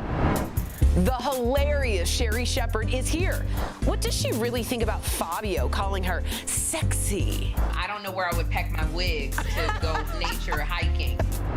And model, entrepreneur, and Dancing with the Stars host Tyra Banks will be here live in about 10 seconds. Oh my gosh. Are you insane? This is a sham. No. Oh, hello. Welcome to DBL. It is Wednesday, September 15th, the first week of our 5th year on the air. Clearly, a lot of us are excited for our guests. I'm Sam here with Jeff Allen Torrey. Hey. So look who is here, right with us at the top of the show, the smizing supermodel. Yes. How are you feeling today, Tyra? You look great. Cute dress. I am feeling good. You know, I love that you think this is a dress. I have on leggings and some like Vans on the bottom of this. It is a top, but it is like corseted and like very uncomfortable. So thank you. But I love that you paired it with Vans, so at least the feet are comfortable, Yeah, right? I was gonna wear the same thing today, and that would have been so weird. Okay, so the Dancing with the Stars cast has some controversial surprises. We have a lot of our viewers writing in, Tyra. They want to speak to you about Olivia Jade, who they think should be canceled. So they want to know from you, what do you think is going to come from that? Also, just a little bit behind the scenes, does the show look to cast controversial contestants to keep people watching? Please divulge the tea. Yeah, so I'm not on the casting team at all. I get some FYIs and some kind of like what do they think my opinion is, but I don't make the final decisions. But you know, I think we have to remember sometimes people are human beings, and there's different sides to stories, and there's a whole world. We are so like, we don't have time. You know, it's just like there's news and there's stuff happening all the time, and you're flipping and you're flipping and you're seeing, oh, this person means this and this person means this, and you put them in a category and you dismiss them and you move on. But they're human beings with a whole other side of stuff, or a truth that you don't know. So I think we need to give Olivia a chance and listen to her side of this. Of course, she's going to share her story. And I guarantee you're going to hear things like, dang, I didn't know that. So just give her a chance. Just listen. Amen. Well said. Tyra Banks. I like it. Another contestant, Tyra, that's getting a lot of buzz is Jojo Siwa, because typically males lead on the dance floor. She is the first same-sex couple on Dancing with the Stars. 2 females. How is this going to work out? Who leads in this situation, Tyra? First of all, let's talk about a man leading on the dance floor all the time. Right? We got women CEOs. We got women like breaking the news down right there in Denver. We've got all these women leading and doing their thing, but a man is still leading on the dance floor. We need to break that ballroom ceiling, first of all. That's another thing. So that's a whole other thing, separately from what Jojo Siwa is doing, which is breaking the ceiling off of what we have been taught is love, and what we have been taught is dance. And for her to be so young and to do this, and I always say that when you're first, you are breaking down the walls, you are going through that forest, you're getting cuts and scratches and brambles all stuck to you, but you are opening the door and making the way for other people to not feel that pain. And so what she is doing is like loud and brash and beautiful, and she's actually saving lives in the process. I truly believe that. I totally agree. When you're a pioneer, you take the heat, but she has to be brave enough to do it. Unbelievable, right? All right, as a gorgeous supermodel, you might not have known you are, but you can wear just about anything. And we just saw the Met Gala. There's a lot of looks going on. I need to know what inspires your looks and about this season. What is surprises in store? Or what are you looking for this season? Headdresses, maybe? Yeah, is there any Iman like headdresses I could do? Of course there is. I literally, while I was like waiting to come on the air with you guys, I am like in like pinch. Uh-oh. Oh, no, she's frozen. Oh, we can all, hey, quick, we can zoom in on what she's looking at on her phone. That's amazing. We have a little bit of a technical difficulty right now, but we have our team on it, so we will keep you posted. We're going to pause with that. Speaking of Tyra Banks, okay, so just knowing that she is involved, right? I know she's not on the casting side, but as someone who's executive producing now, Al, who is hosting, you can tell that the controversy in her mind maybe are those that maybe are misunderstood. Maybe we're going to learn something new about Olivia Jade and Jojo Siwa. Well, Sam, look no different than this panel. I mean, we read things on the internet all the time about each panel member, and you're like, oh, you don't know them at all. That's not who they are. And I think she's exactly right. We even though we do research on the show, we only know one side because we're probably still kind of reading the same story. But you don't know people as a 360.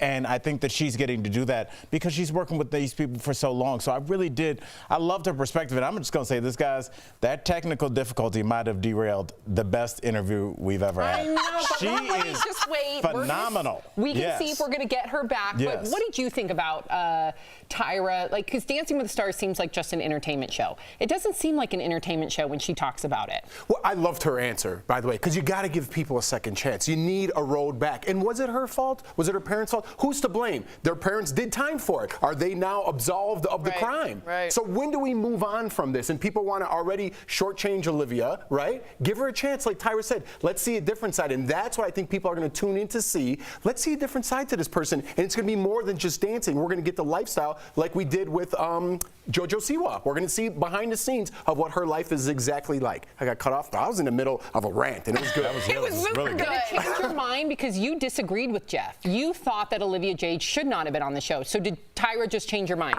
Be honest. In a way, I always have a hard time thinking who is going to root for Olivia Jade, who can be like, go Olivia, go do the Paso Dobles. But when she said, yo, give her a chance, you got to hear that. And what you just said actually made me thought her parents have also done the time. Don't they get absolved after that? All right, well, we'll have to wait and find out. Hopefully we get Tyra when we come back. We're going to go to break. We'll see. Closed captioning provided by... It's so easy to sell on Poshmark. All right, so I think we're getting Tyra Banks back. She's working.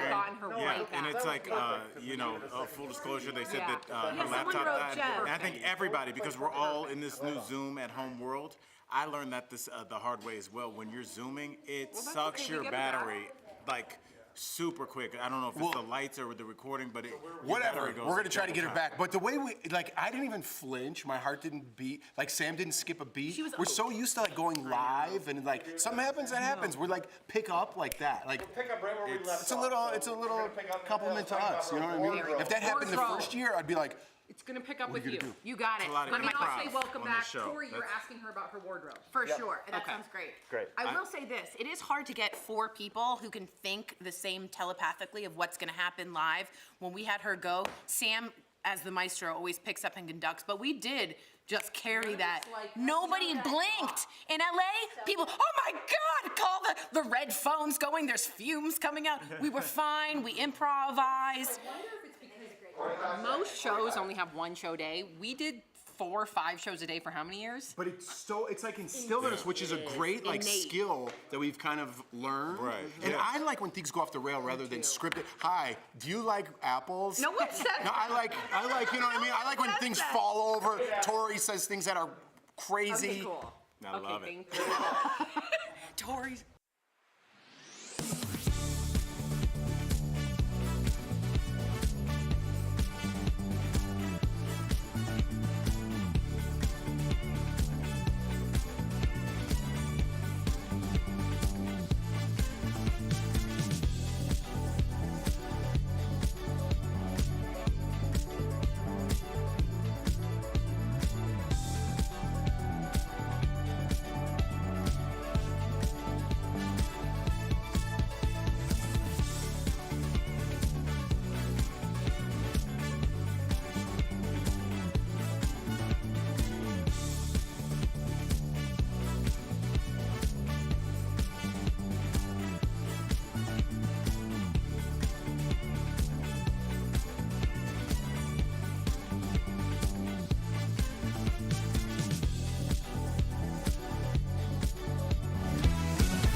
Oh, live TV. We are back, and we got Miss Tyra.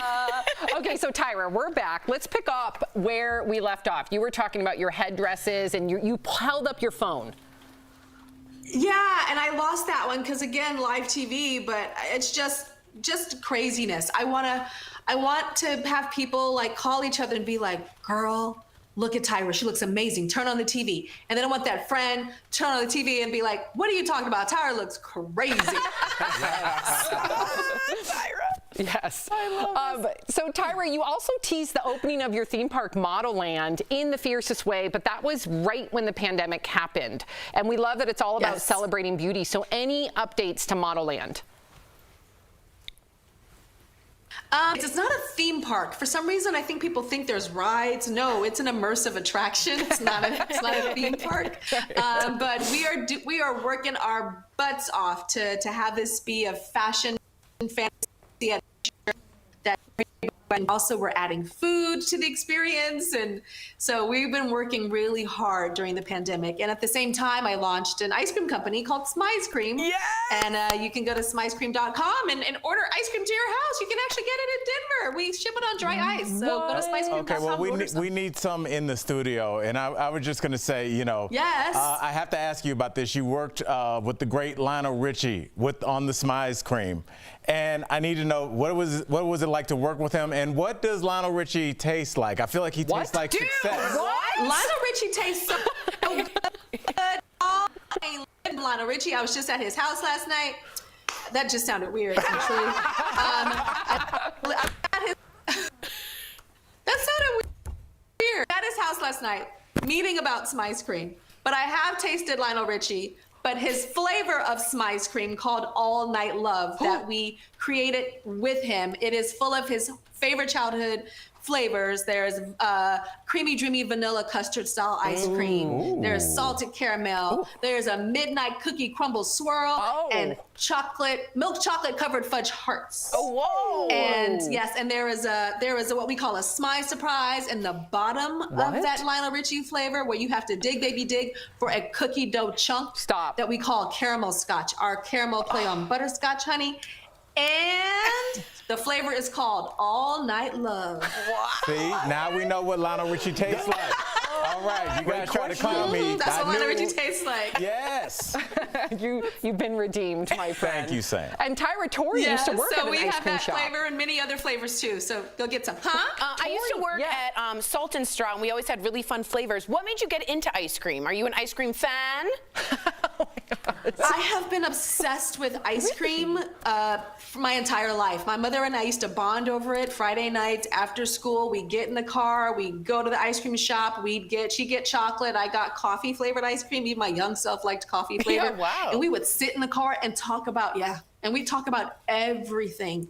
Anything and everything. And so ice cream for me is like connection, it's family, it's tasty, it's indulgent. My mom lives with me, and she literally just moved yesterday. Oh. The movers took her bed up in her bedroom. Under her bed were wrappers of Haagen-Dazs ice cream bars, empty, like 12 of them. And I'm like, Mom, did you miss the trash can? I fall asleep eating it sometimes. I don't know. But why are the wrappers under the bed? Oh my gosh, I love it. Ice cream's a big thing in my family, as you can see. Let her enjoy her Haagen-Dazs. I'm team mom on this one. I do that too, only with Reese's cups. Hey, Tyra, why are the wrappers under the bed though? Because you're ashamed for some reason. No, once you are in bed eating ice cream, you are not standing up until the next day. You can't That's just drop facts the on wrapper, though. You can't just drop it. I'm with Al. Yes, you can. That's what the floor is for. I don't either. I'm with Al. Once you're cozy in bed and you finish, you're not getting up. You're going right to bed. I wouldn't get up if somebody broke in the house. I'd be like, tomorrow, I'm getting it. I had ice cream. Hey, Tyra, before we got cut off, I wanted to tell you, and we were talking about it, when you got cut off, we were still live, so we were having a conversation about Dancing with the Stars. And one thing that I felt like you brought Dancing with the Stars, not only as like the executive producer, but as host, is you brought a lot more. Now, when I say controversy, I say that in quotes because, to your point, you're trying to present another side. Whether someone is not understanding of same-sex coupling, right? Whether someone is not understanding of a redemption story for Olivia Jade, you're hoping that this entertainment show can also open up people's minds. Can you speak a little bit more about that? Because I feel like our country's so divided. We need this. Yes. So I think, kind of art can kind of lead things. Entertainment can change the world, and vice versa. And I think it's important to keep an open mind. And everybody's got a closed mind about something. I got a closed mind about things. But I think listening and just, even if it's just entertainment, even if you're hate watching, you're watching, and your mind is being influenced in some type of way. And so I say, give these girls a chance in different ways. If you are a certain mindset of, oh my God, Olivia Jade and what her parents did, and oh my God, and yes, she did know, she said she didn't, blah, blah, blah, all that, give her a chance. Listen to her story.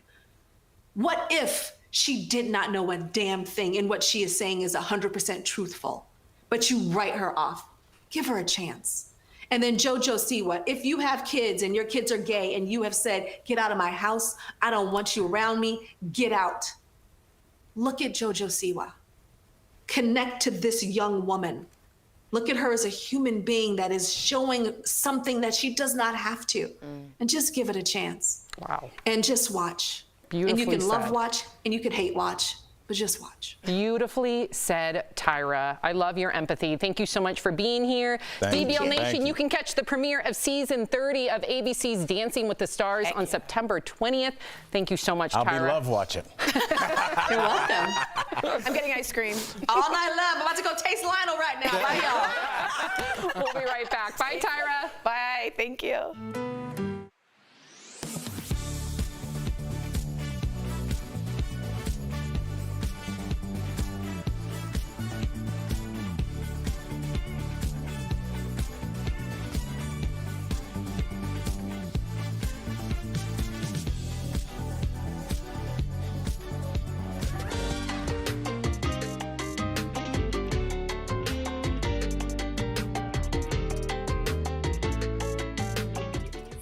Spielberg's West Side Story trailer is out. And there is no brown face. Progress. My name is Sofia Gonzalez, and the Jets and the Sharks are back, baby. Rachel Zegler is Maria Maria, and Ansel Elgort is Tony. And the Hispanic cast is actually Hispanic. It only took 60 years, Hollywood. Good job. Just in time for Hispanic Heritage Month, which actually starts today. That includes everyone who derives from a country of Spanish descent. So grab your cafecito and turn on your TV every day until October 15th, because here at DBL, we'll be highlighting influential Hispanic people throughout, like Rita Moreno from the OG West Side Story, who actually won an Emmy, a Grammy, an Oscar, a Tony. And if you have someone in mind, leave us a comment and let us know.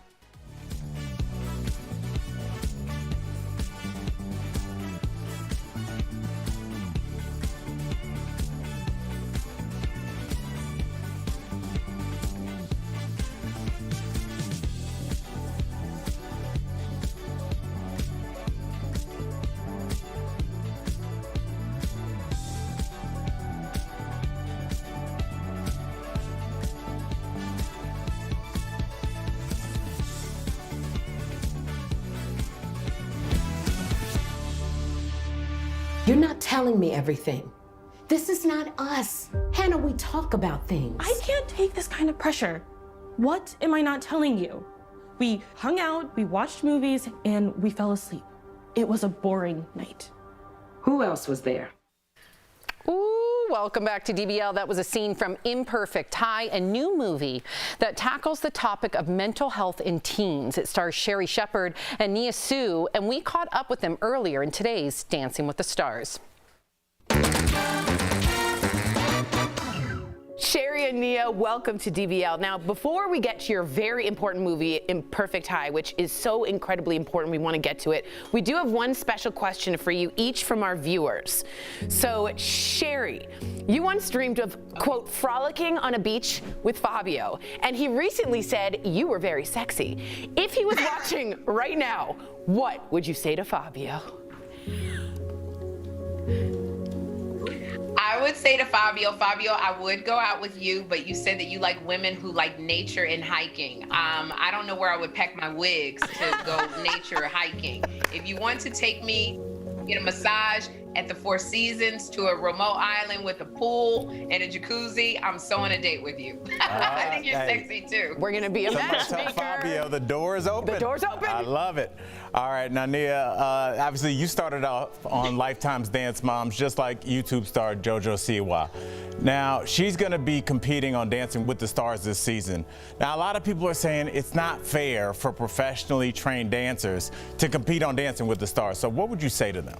Number one, I've always wanted to be on Dancing with the Stars, so nobody better say anything if I'm on it. Like, let me have my moment. Let me have my moment. I'm so proud of JoJo for doing it too. Having a same-sex dance partner, insane. And like, I've watched Dancing with the Stars my whole entire life.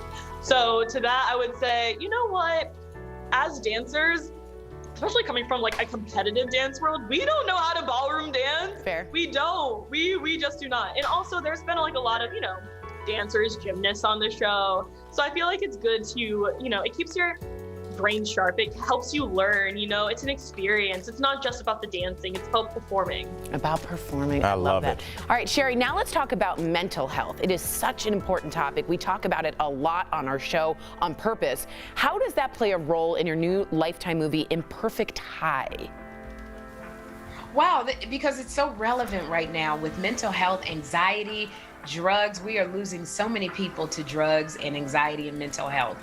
And I think a lot of times, especially teenagers, they have been quarantined for 1.5 years, 2 years, not having any socialization. Everything that they were looking forward to has been snatched away. Graduations, dances, hiking trips, and they're suffering. And I think parents, we don't know how to break through. We don't know how to, pull them back from that depression because we're going through it. Exactly. So I'm hoping that this movie, shows parents a way to intentionally, be there for their kids so that they don't go down that road. Now, let's stay on that topic. Nia, you play a teen struggling to fit in. What do you want other teens to learn from your character?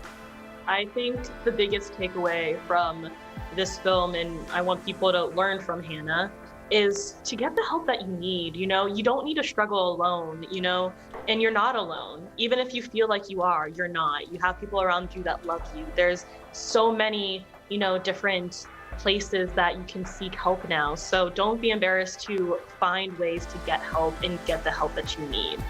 Well, this is Suicide Awareness Month. I'm so glad we're having this discussion. We may be saving lives as we speak. Sherry and Nia, thank you for joining us. And for anyone watching struggling with substance abuse or seeking mental health support, as Nia said, don't be scared. You can contact the Substance Abuse and Mental Health Services Administration's hotline by picking up the phone right now, 1-800-662-HELP. Also, be sure to tune into the premiere of Lifetime's Imperfect High. It's already on the queue. September 18th. My daughter, Abrian, cannot wait. We're so excited to have you and feature this. We're so thankful you did this movie. We'll be right back. Thanks, you guys. Thank you. Promotional consideration is brought to you by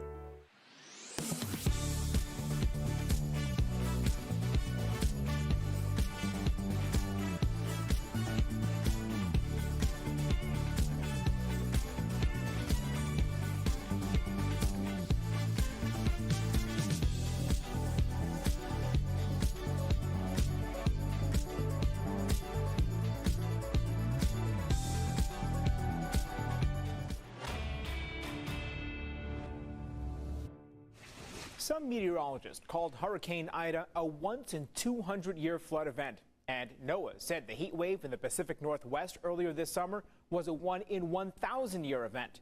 But some social media users say these one-in-however-many-year events seem to be happening more often. So let's verify. Are rare extreme weather events happening more frequently? Our sources are NOAA, the Intergovernmental Panel on Climate Change, and the U.S. Global Climate Change Research Program. Part of the confusion stems from the definition of a 100-year storm. NOAA says that doesn't mean a storm that hits every 100 years, but instead a storm that has a 1% chance of happening in a given year. The odds are based on past records and don't account for climate change that we're seeing today. One way NOAA tracks the impact of storms is whether they cause more than $1 billion in damage adjusted for inflation. In the 1980s, there were less than 3 costly storms each year. That jumped to nearly 13 in the 2010s and 22 in 2020 alone. AccuWeather estimates Ida caused $95 billion in damage, making it one of the costliest storms of this century. So it's true. Rare extreme weather events are happening more frequently, and we'll likely see more 1-in-100-year storms in the future because that statistic doesn't account for the continued impact of climate change. With your Verify, I'm Brandon Lewis.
tomorrow on DBL, Donny Osmond will be here live. He's back with brand new music and a Las Vegas show without his sis Marie. What does he think about flying solo? Plus, Jay Leno also joins us live. Who's his favorite late night host in the game right now? Find out tomorrow on DBL. Welcome back to DBL. We love sharing your comments. Okay, so a lot of people talking about Tyra. Sherry says, I love how Tyra keeps it real. I started watching Dancing with the Stars because of her. And Miss Mickey T says, great Tyra interview. She is real. She's great. She belongs on this panel. Come on over here. Tyra, come to Denver. If you're leaving us, you can watch the second half of the show online. Watch on YouTube, dailyblastlive.com, or our DBL mobile app. But if you're sticking around, here's what's coming up. Tributes are pouring in for Nora Macdonald, how the comedy world is honoring one of the greats gone too soon. And Britney fans freaked out when they saw her Instagram gone. Why she's taking a break from social media.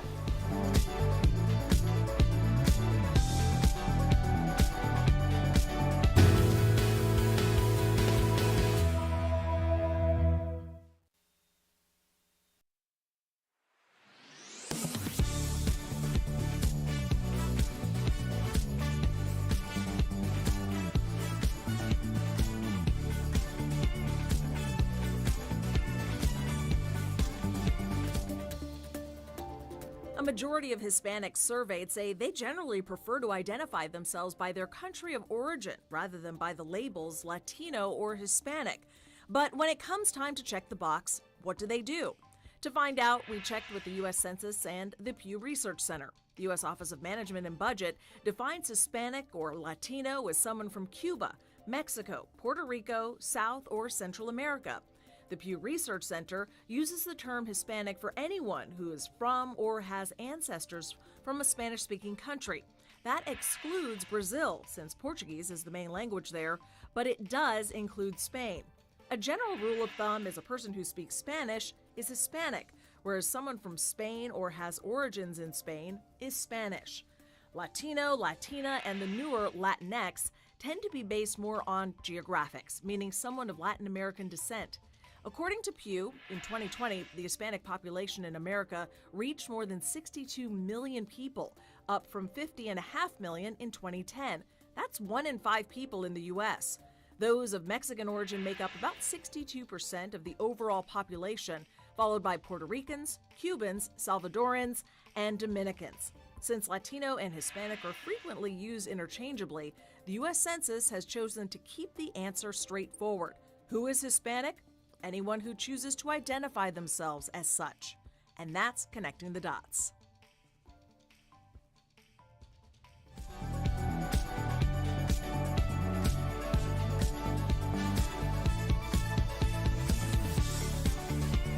This is Daily Blast Live. We're talking about what you're talking about. Oh my gosh. Are you insane? This is a sham. No. Y'all, just stop. Finally here. Drum roll.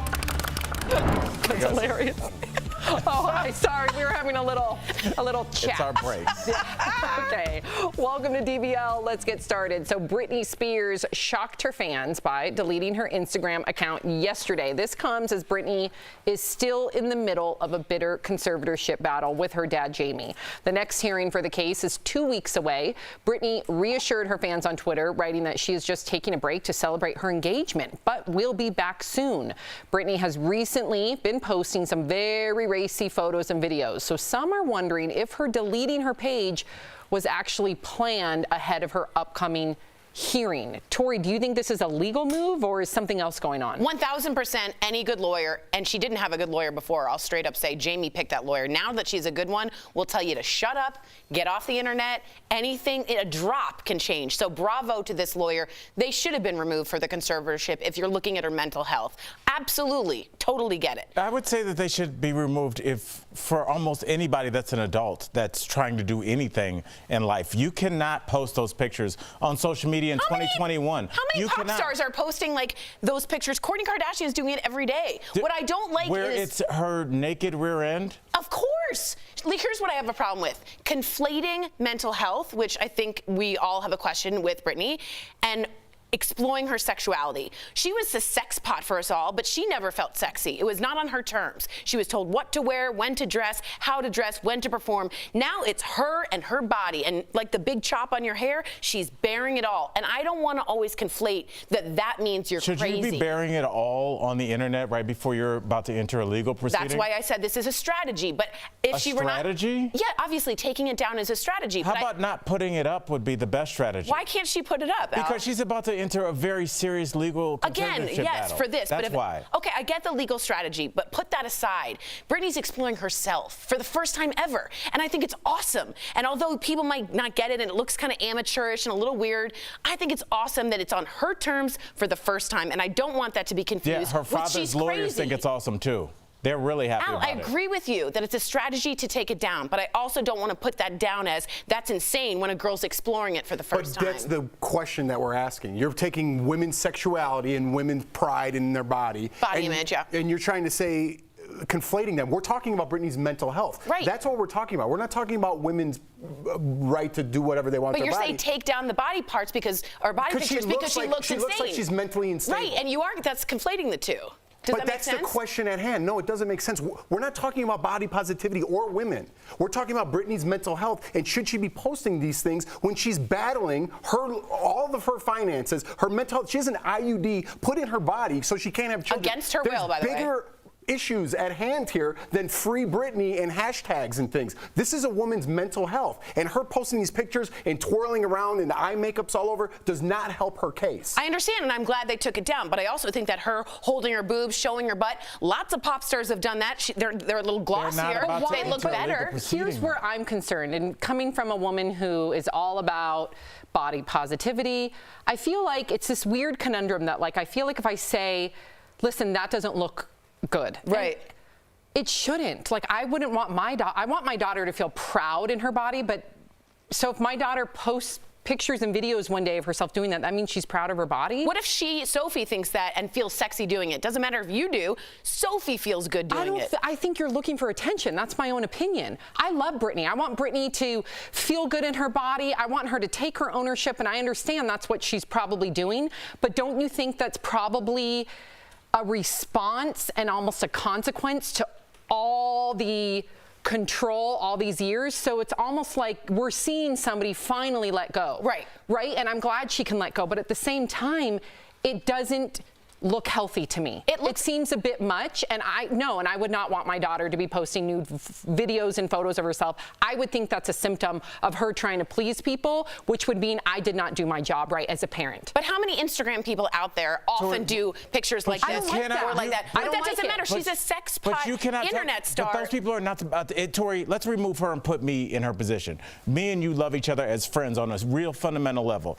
If I was about to enter this in a couple weeks and you looked at my Instagram and there were pictures of me wearing a ridiculous thong. Of course, I'd say take it down. And I'm taking shots of alcohol. Of course. But why? Not would you? Because it's your character, and it looks looks bad to who? It looks bad to the judges, to the juror, who's ever there. I get it. Right. I understand, but I get taking it down. Again, I've never said she shouldn't take it down, but I'm saying the idea to conflate those two is dangerous to women's body image. She's feeling free, and we're saying that looks crazy. I don't want that, though, Tori, because you're painting this narrative that if I say that to me looks like a symptom of something else, all of a sudden I'm not for body positivity and feminism.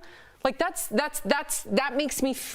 That's the labels that we throw around nowadays. But it doesn't matter that you don't like it. It matters that Britney likes it. But is she that happy? But Britney feels good doing it. But do you know that? She wrote, "Thank God, free Britney. You guys rock. You guys are letting me be me. Finally." It doesn't matter what we think. She's not under a thumb of someone for the very first time. And just like you take your hair off, she is bearing it to be herself. And I think that's really important. But sometimes people are also calling out for help, Tori. And if anybody watching, and all of us on this panel have dealt with somebody that we loved, that we have known go through a mental episode. If you live long enough, you probably will as well. Taking pictures like this to me isn't a mental episode. If you see them going through that, Tori, there are two ways to look at this. Hey, my buddy Jeff looks like he's going through things, or somebody else that doesn't know him will be like, good for Jeff. He's telling DBL he doesn't care. He's going to post naked Instagram TV videos. But like, I have a closer look at that, and I'm saying this is not how my friend normally acts. This is somebody that's going through something that's very serious, and it looks like positivity, but it might be something bigger. Yeah. I think we've gotten to the bottom of it. All right. It was a good conversation. It was good. And I agree that it should be taken down with all of you. I think it was a great conversation. All right. Was it a good conversation? It was. It was a good one.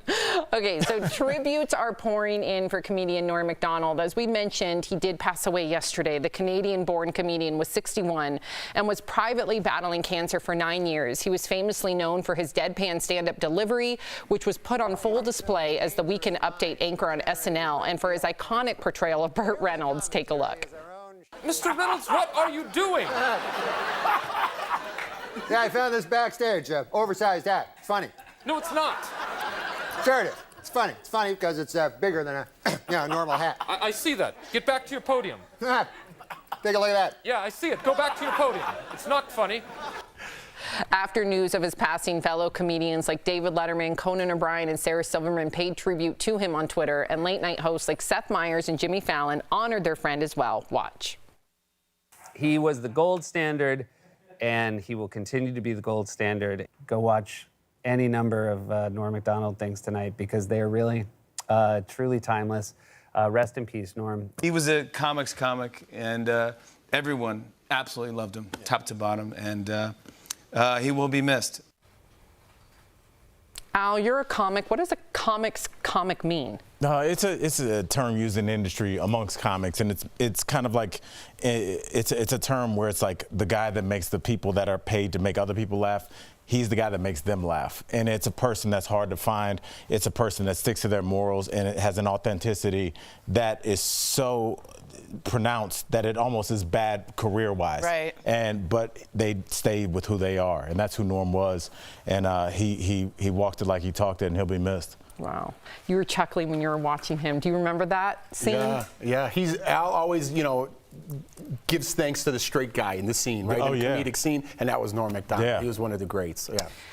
May he rest in peace. We are thinking of his family. Coming up on DBL, Days of Our Lives actress. There she is, Victoria Konefal joins us live. Yes, we're talking with her next, so stay tuned. It's Hispanic Heritage Month, and DBL is celebrating by bringing attention to those who have left their mark on Hispanic culture.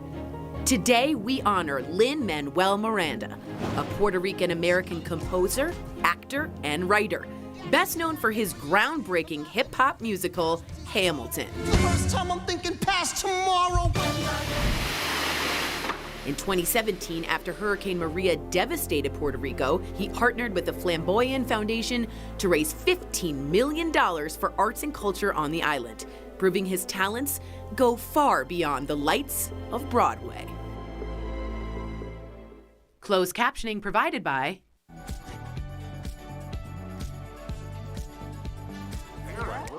Sierra, Sierra. Yeah, Sierra. We're asking people out there if there's ever been a name Sierra. Sierra is Russell Wilson's wife. But she's saying, Ciara. Is there anyone called Ciara? Oh, yeah, it was Ciara. That's right. Ciara, like the desert. Sierra Nevada. That's so true. Okay. So a lot of people. Oh, You took a pretty good beating there. Oh, I stood up for myself perfectly fine. Yeah. Miss Mickey T. That was a good job, though. You did a good job. Thank you. I Yeah. really appreciate it. You stuck up for your and I Free hope I Britney made it movement. She's What? talking to the audience. I He's said you did a good job. complimenting me, huh? Because usually it's me and Tori. I didn't know I had a backup. You did. You had I didn't know I had backup. I couldn't even get a word out. And can I be honest? The viewers mostly agree with Jeff and Al, but I will say Miss Mickey T wrote in that she's getting married next Friday on 9/24, and I want to wish you a good mazel, even though she didn't agree with me on the Britney situation. Mary T. That was Mickey Tori's. T. Mickey T. Like Mickey D's? Yeah. Is it? Well, we have 1 minute left. I was like, okay. Oh, okay. Sam spilled on herself, so she's bloated. That's normal. Very normal. That's what we do. That's.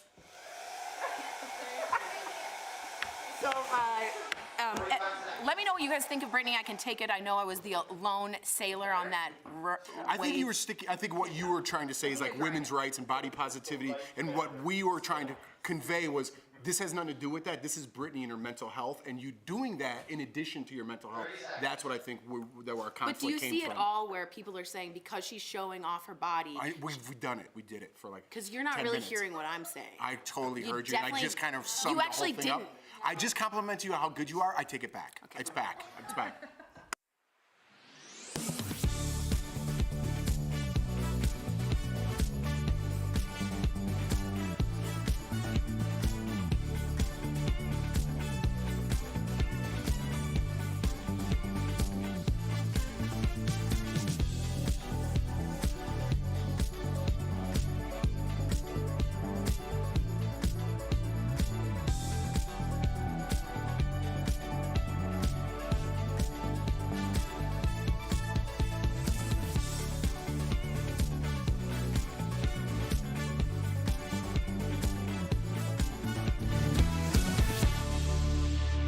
You know what this sweater's made out of? What? Looks like marriage material. Oh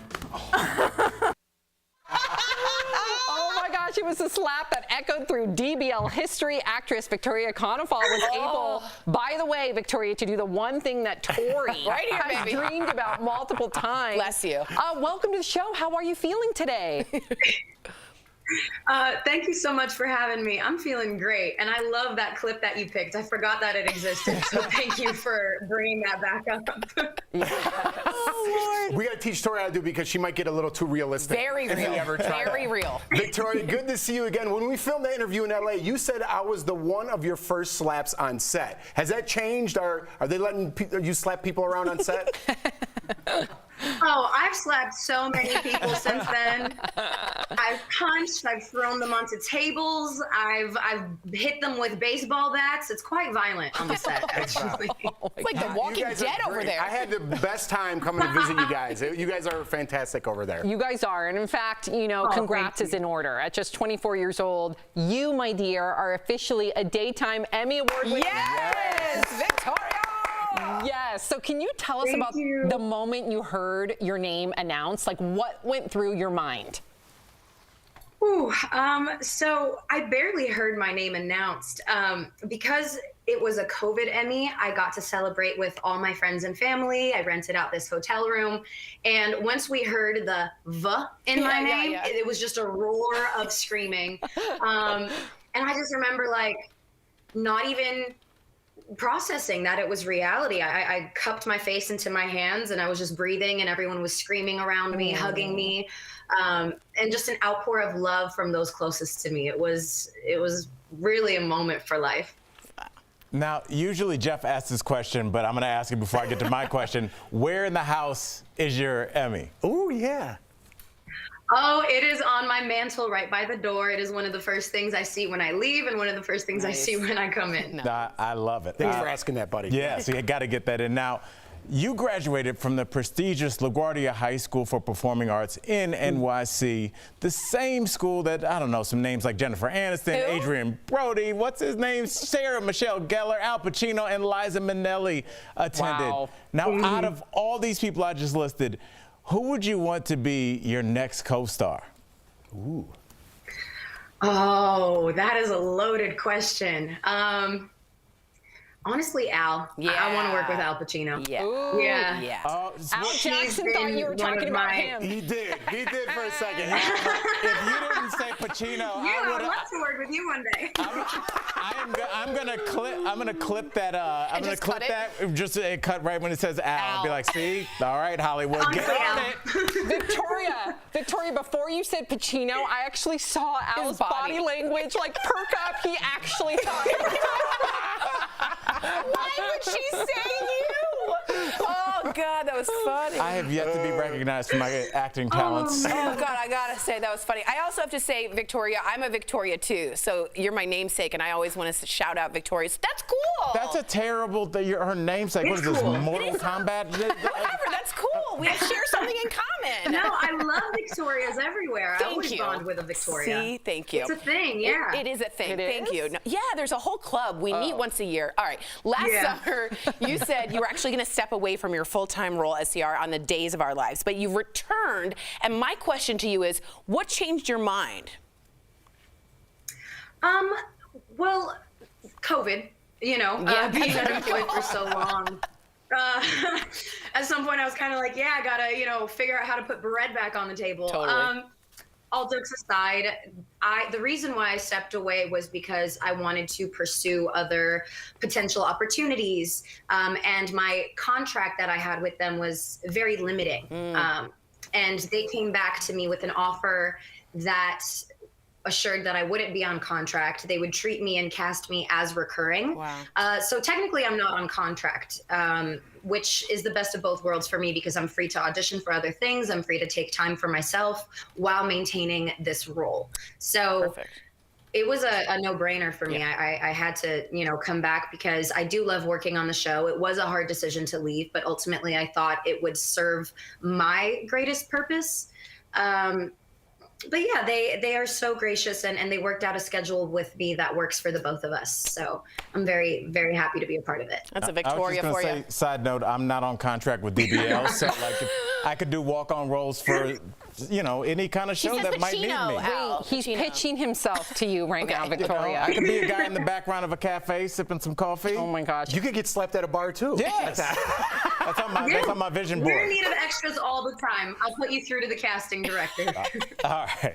I'm coming with you. All right, Victoria, your Beyond Salem co-star Lisa Rinna, who is known for being a housewife, has said that remembering soap opera lines is the hardest part of the job. I've interviewed a lot of soap stars. I always ask them this because I have trouble with this in my own life. Not that I'm an actor or anything, but it's tough to remember those lines. Do you have any pointers you could give even actors out there or Lisa Rinna herself? Oh gosh, this is gonna sound so spoiled. I kind of have selective photographic memory, so I can just look at a page and like kind of close my eyes and see where the words fall on the page. It's really weird. I thought that's how everyone memorized things, but apparently not. But I think that the biggest tip I can give is to listen to your partner, because if you listen to your co-star, you know what you're going to say. If you're genuinely in the scene, you know, you can anticipate what your next line is going to be based off of what they give you. So be a good listener and be in the moment. Smart. That's great. What? I just That was good, Jeff. And I use that technique too. I close my eyes and all the words go away. But other than that, we're on the same page. Victoria, we so adore you. Now to our DBL Nation, Days of Our Lives Beyond Salem is streaming on Peacock with new episodes dropping daily this week. Thank you so much, Victoria. Thank you. Thanks, Bye, Victoria. Good to Thank see you for having me. We'll be right back.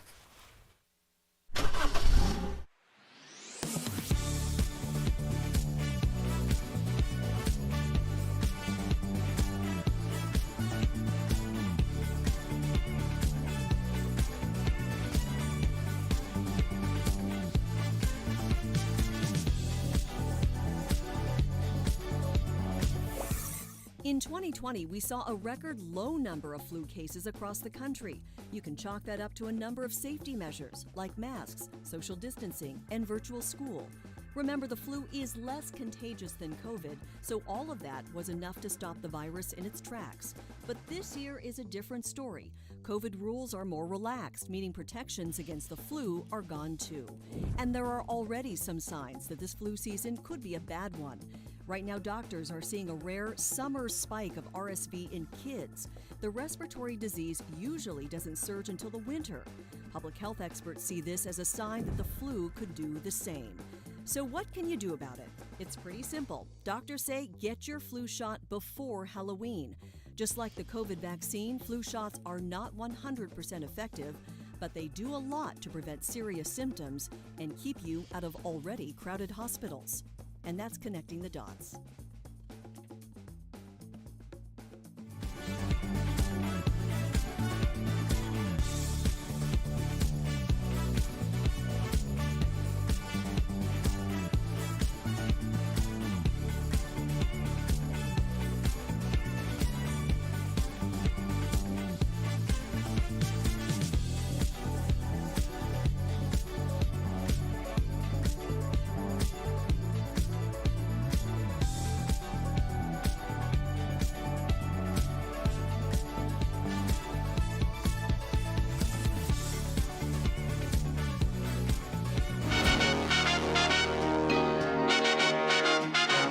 Hey, DBL. Congrats on kicking off year 5. Can't wait to tune in. Hope to see you all again soon. Congratulations, DBL, on 5 years, and good luck. Oh my goodness, thank you, David Chokachi and Lisa Vanderpump, friends of the show. Switching gears now, it is hurricane season, and for the first time, we are seeing storms hit places that don't typically experience hurricanes, leaving residents to deal with the aftermath on their own without proper insurance. So if any of you are affected, here are some tips. We're going to chat about it in today's Bang for Your Buck, presented by Hartford. Standard home insurance will cover you for wind damage, but not much else after a storm. If a hurricane hits, you won't be covered for additional hail and flood damage, leaving you to pay those costs on your own. Fortunately, you can protect you and your family by calling your agent to ask what your existing policy covers and purchase additional flood and hail insurance if needed. For quality and affordable insurance, the Bucks got your back. The Hartford will be happy to provide you solutions. So call the Hartford at 1-800-683-7108 or visit thehartford.com to learn more. We'll be right back. Promotional consideration is brought to you by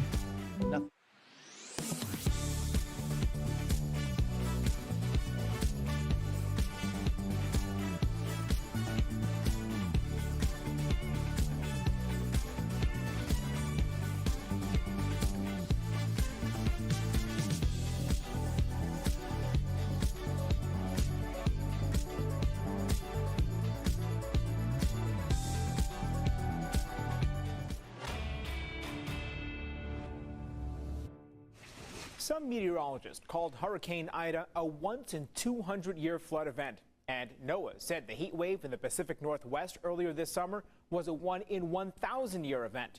But some social media users say these one-in-however-many-year events seem to be happening more often. So let's verify. Are rare extreme weather events happening more frequently? Our sources are NOAA, the Intergovernmental Panel on Climate Change, and the U.S. Global Climate Change Research Program. Part of the confusion stems from the definition of a 100-year storm. NOAA says that doesn't mean a storm that hits every 100 years, but instead a storm that has a 1% chance of happening in a given year. The odds are based on past records and don't account for climate change that we're seeing today. One way NOAA tracks the impact of storms is whether they cause more than $1 billion in damage adjusted for inflation. In the 1980s, there were less than 3 costly storms each year. That jumped to nearly 13 in the 2010s and 22 in 2020 alone. AccuWeather estimates Ida caused $95 billion in damage, making it one of the costliest storms of this century. So it's true. Rare extreme weather events are happening more frequently, and we'll likely see more 1-in-100-year storms in the future because that statistic doesn't account for the continued impact of climate change. With your Verify, I'm Brandon Lewis.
Congratulations on 5 years. Oh my God, I can't believe, it's just gone like that. I miss you guys. I wish I could be there with you, but just want to say congratulations. Well done. We're still talking about our breaks are better Britney than the Spears. show. We love you, Dr. Drew. We love you so much. This is our show. Yeah. Like, we just don't ever stop, whether the cameras are on or the cameras are off. Okay, so we do have an internet gem for you all. Check out this video Ryan Reynolds posted to TikTok, taking on a viral internet singing challenge with a little help from a friend. I could be hurtful, I could be purple, I could be anything you like. I could be brown, I could be blue, I could be violet sky. I could be hurtful, I could be purple, I could be anything you like. I could be brown, I could be blue, I could be violet sky. I could be hurtful, I could be purple, I could be anything you like. I could be brown, I could be blue, I could be violet sky, I could be hurtful, I could be purple, I could be anything you like. I love it. They're going to do a musical together. That's for a musical they're doing, a Hollywood musical called Spirited. And you can see they're kind of in costume period pieces. But I just think the two of them, two comedy geniuses together, I'm really looking for good comedy. There just isn't one out there. Ryan Reynolds is a comedy genius? Oh my God, from Two Girls, a Guy in a Pizza Place, he's gone all the way up to Deadpool, yeah. Comedy genius. I think he has great like timing. Like Chappelle, Robin Williams. No, I think he's great comic timing, and he and Will Ferrell will do great as a comic team. So we went from genius to good jump timing. in here, I think we got on Tori a little bit today, and that's coming from me. You did a good job. Thank you. We did a good job Thank today. you. There you I go. appreciate it. Held your Thank own, you. Tia. Thank Yeah, you, we love you, girl. guys. Thank you. DBL's new every day. Bye.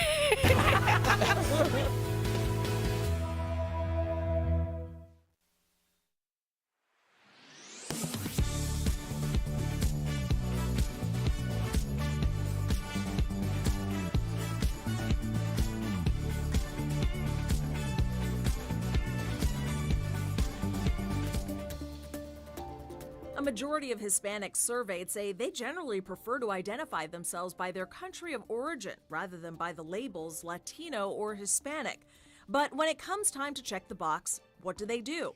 To find out, we checked with the U.S. Census and the Pew Research Center. The U.S. Office of Management and Budget defines Hispanic or Latino as someone from Cuba, Mexico, Puerto Rico, South or Central America.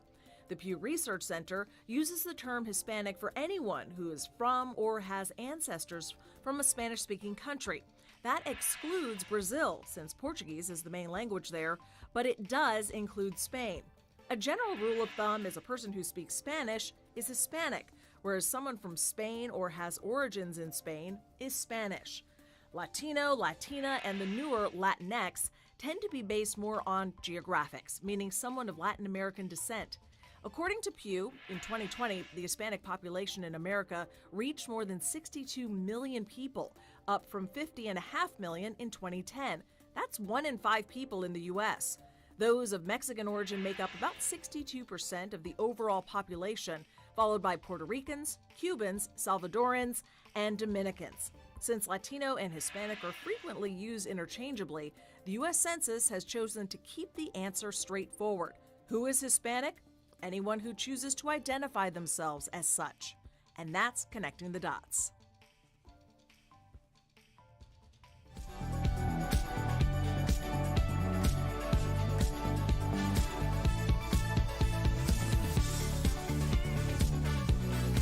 We're talking about today on Daily Blast Live. Britney's Instagram account is gone, sending fans into a panic. Is this a good move during her legal fight? Late night hosts pay tribute to Nora Macdonald. He was the gold standard, and he will continue to be the gold standard. He's just one of the greatest comedians ever. The hilarious Sherry Shepherd is here. What does she really think about Fabio calling her sexy? I don't know where I would pack my wigs to go nature hiking. And model, entrepreneur, and Dancing with the Stars host Tyra Banks will be here live in about 10 seconds. Oh my gosh. Are you insane? This is a sham. No. Oh, hello. Welcome to DBL. It is Wednesday, September 15th, the first week of our 5th year on the air. Clearly, a lot of us are excited for our guests. I'm Sam here with Jeff Allen Torrey. Hey. So look who is here, right with us at the top of the show, the smizing supermodel and dancing host. Yes. How are you feeling today, Tyra? You look great. Cute dress. I am feeling good. You know, I love that you think this is a dress. I have on leggings and some like Vans on the bottom of this. It is a top, but it is like corseted and like very uncomfortable. So thank you. But I love that you paired it with Vans, so at least the feet are comfortable, Yeah, right? I was going to wear the same thing today, and that would have been so comfortable. weird.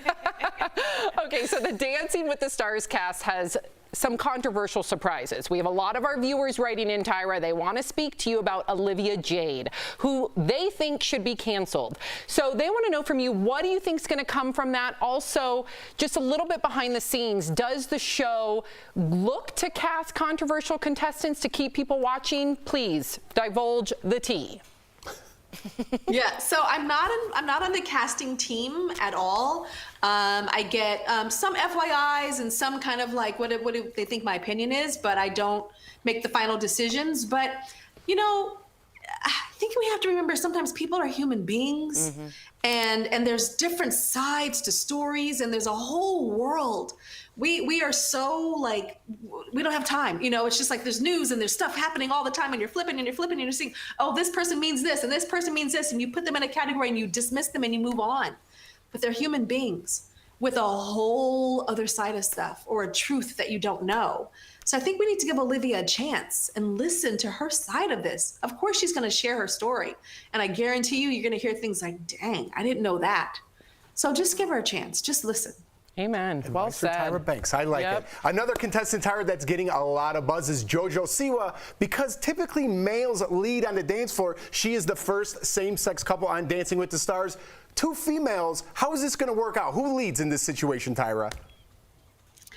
First of all, let's talk about a man leading on the dance floor all the time. Yes. Right? We got women CEOs. We got women like breaking the news down right there in Denver. We've got all these women leading and doing their thing, but a man is still leading on the dance floor.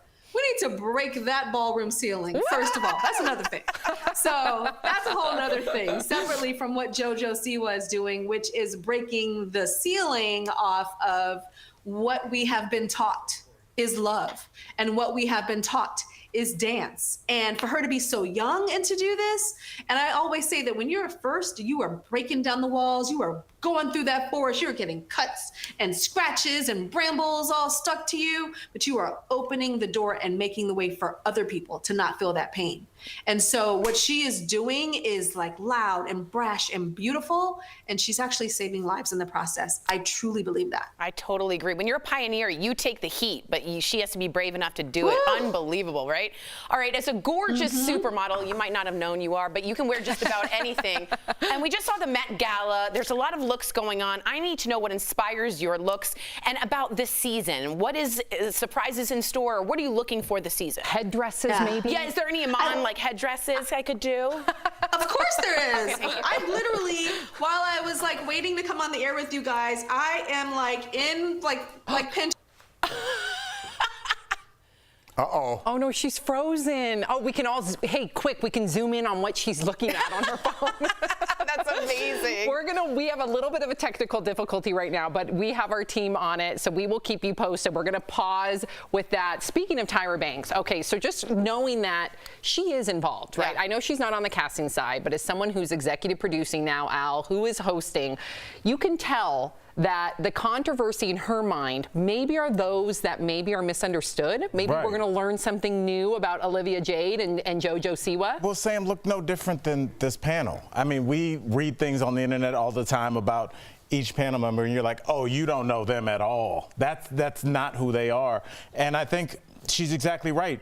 We even though we do research on the show, we only know one side because we're probably still kind of reading the same story. But you don't know people as a 360.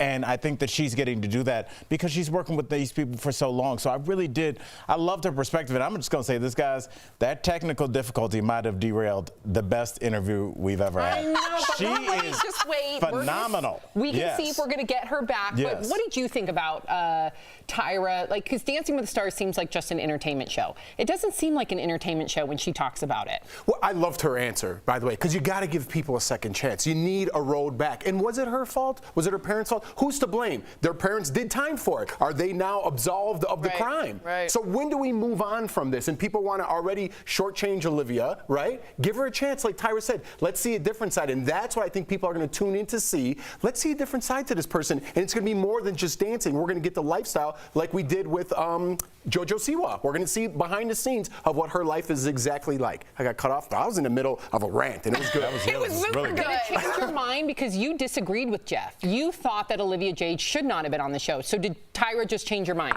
Be honest. In a way, I always have a hard time thinking who is going to root for Olivia Jade, who can be like, go Olivia, go do the Paso Dobles. But when she said, yo, give her a chance, you got to hear that. And what you just said actually made me thought her parents have also done the time. Don't they get absolved after that? All right, well, we'll have to wait and find out. Hopefully we get Tyra when we come back. We're going to go to break. We'll see.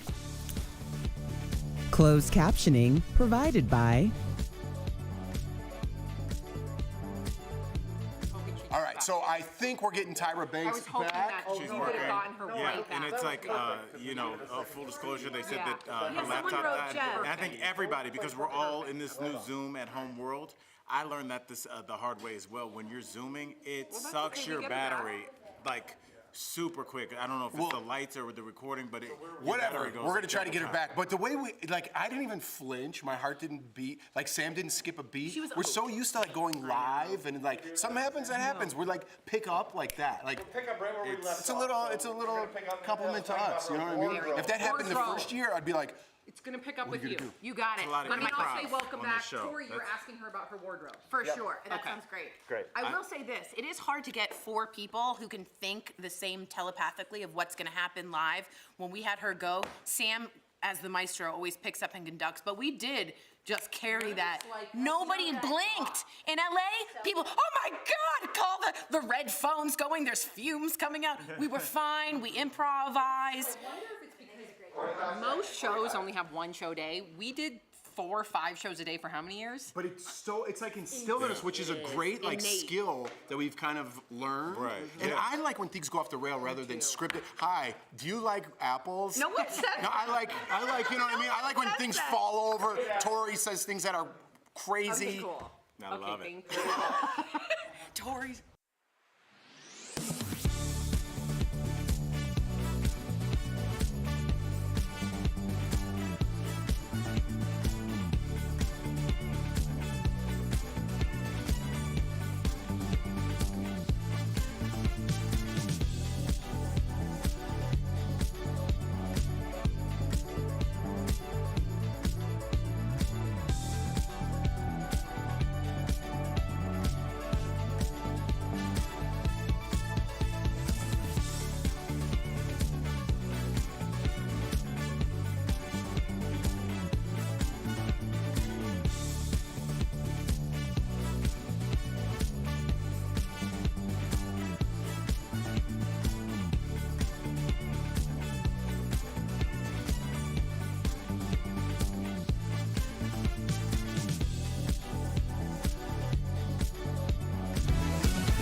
Oh, live TV. We are back, and we got Miss Tyra.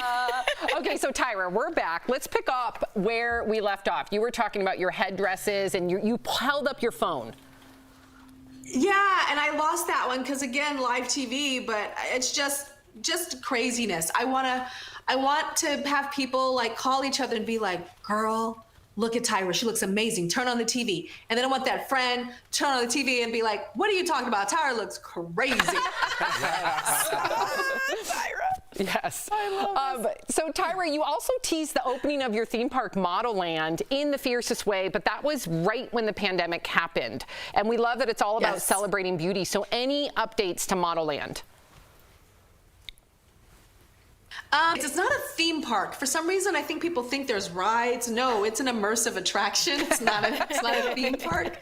But we are working our butts off to have this be a fashion fantasy adventure that. And also we're adding food to the experience. And so we've been working really hard during the pandemic. And at the same time, I launched an ice cream company called Smize Cream. Yes! And you can go to smizecream.com and order ice cream to your house. You can actually get it in Denver. We ship it on dry ice. So go to smizecream.com. Okay, well, we need some in the studio. And I was just going to say, yes. I have to ask you about this. You worked with the great Lionel Richie on the Smize Cream. And I need to know, what was it like to work with him? And what does Lionel Richie taste like? I feel like he tastes like success. What? Lionel Richie tastes so good. I love Lionel Richie. I was just at his house last night. That just sounded weird, actually. That sounded weird. At his house last night, meeting about Smize Cream. But I have tasted Lionel Richie. But his flavor of Smize Cream, called All Night Love, that we created with him, it is full of his favorite childhood flavors. There's creamy, dreamy vanilla custard style ice cream. Ooh. There's salted caramel. Ooh. There's a midnight cookie crumble swirl and milk chocolate covered fudge hearts. Oh, whoa! And yes, and there is a what we call a Smile Surprise in the bottom of that Lionel Richie flavor, where you have to dig, baby, dig for a cookie dough chunk. That we call caramel scotch. Our caramel play on butterscotch honey. And the flavor is called All Night Love. See, now we know what Lionel Richie tastes like. All right, you guys try to clown me. That's what Lionel Richie tastes like. Yes. You've been redeemed, my friend. Thank you, Sam. And Tyra Torrey used to work at an we ice have cream that shop. flavor and many other flavors too. So go get some. Huh? I used to work at Salt and Straw, and we always had really fun flavors. What made you get into ice cream? Are you an ice cream fan? I have been obsessed with ice cream for my entire life. My mother and I used to bond over it. Friday nights after school, we'd get in the car, we'd go to the ice cream shop, she'd get chocolate, I got coffee flavored ice cream. Even my young self liked coffee flavored. Yeah, wow. And we would sit in the car and talk about, and we'd talk about everything. Anything and everything. And so ice cream for me is like connection, it's family, it's tasty, it's indulgent. My mom lives with me and she literally just moved yesterday. The movers took her bed up in her bedroom. Under her bed were wrappers of Haagen-Dazs ice cream bars, empty, like 12 of them. And I'm like, Mom, did you miss the trash can? I fall asleep eating it sometimes. I don't know. But why are the wrappers under the bed? Oh my gosh, I love it. Ice cream's a big thing in my family, as you can see. Let her enjoy her Haagen-Dazs. I'm team mom on this one. I do that too. Only with Reese's cups. Hey, Tyra, why are the wrappers under the bed though? Because she has it aimed for some reason. No, once you are in bed eating ice cream, you are not standing up until the next day. You can't That's just drop facts the on wrapper, though. You can't just drop it. with Al. Yes, you can. Really? That's what the floor is for. I don't either. I'm with Al. Once you're cozy in bed and you finish, you're not getting up. You're going right to Absolutely. bed. I wouldn't get up if somebody broke in the house. I'd be like, tomorrow, I'm getting it. I had ice cream. Hey, Tyra, before we got cut off, I wanted to tell you, and we were talking about it, when you got cut off, we were still live, so we were having a conversation about Dancing with the Stars.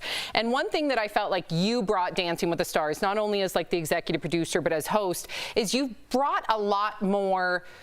Now, when I say controversy, I say that in quotes because, to your point, you're trying to present another side. Whether someone is not understanding of same-sex coupling, right? Whether someone is not understanding of a redemption story for Olivia Jade. You're hoping that this entertainment show can also open up people's minds. Can you speak a little bit more about that? Because I feel like our country's so divided. We need this. Yes. So I think, kind of art can kind of lead things. Entertainment can change the world, and vice versa. And I think it's important to keep an open mind. And everybody's got a closed mind about something. I got a closed mind about things. But I think listening and just, even if it's just entertainment, even if you're hate watching, you're watching and your mind is being influenced in some type of way. And so I say, give these girls a chance in different ways. If you are a certain mindset of, oh my God, Olivia Jade and what her parents did, and oh my God, and yes, she did know, she said she didn't, blah, blah, blah, all that, give her a chance. Listen to her. Listen to her story. What if she did not know a damn thing and what she is saying is 100% truthful, but you write her off? Give her a chance. And then Jojo Siwa, if you have kids and your kids are gay and you have said, get out of my house, I don't want you around me, get out. Look at Jojo Siwa. Connect to this young woman. Look at her as a human being that is showing something that she does not have to. And just give it a chance. Wow. And just watch. Beautifully and you can love said. watch and you can hate watch. But just watch. Beautifully said, Tyra. I love your empathy. Thank you so much for being here. DBL Nation, you can catch the premiere of season 30 of ABC's Dancing with the Stars on September 20th. Thank you so much, Tyra. I'll be love watching. You're welcome. I'm getting ice cream. All night love. I'm about to go taste Lionel right now. Bye, y'all. We'll be right back. Bye, Tyra. Bye. Thank you.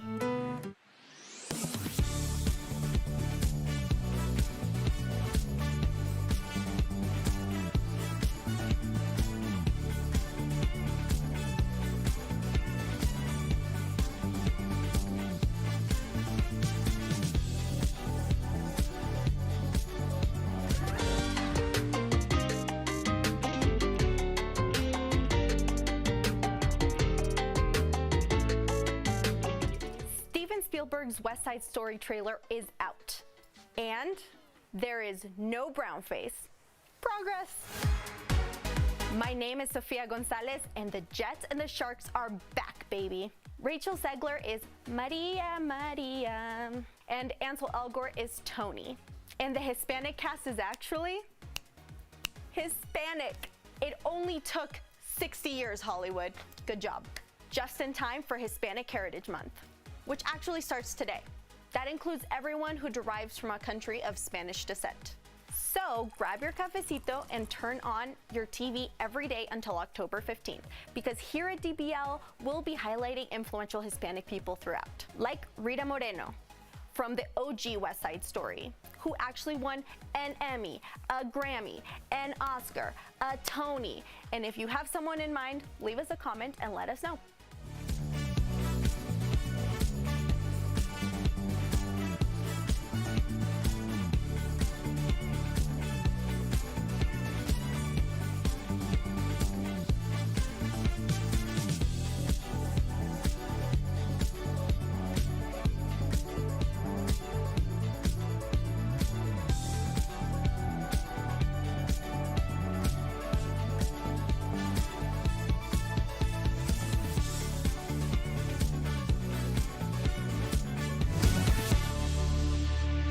You're not telling me everything. This is not us. Hannah, we talk about things. I can't take this kind of pressure.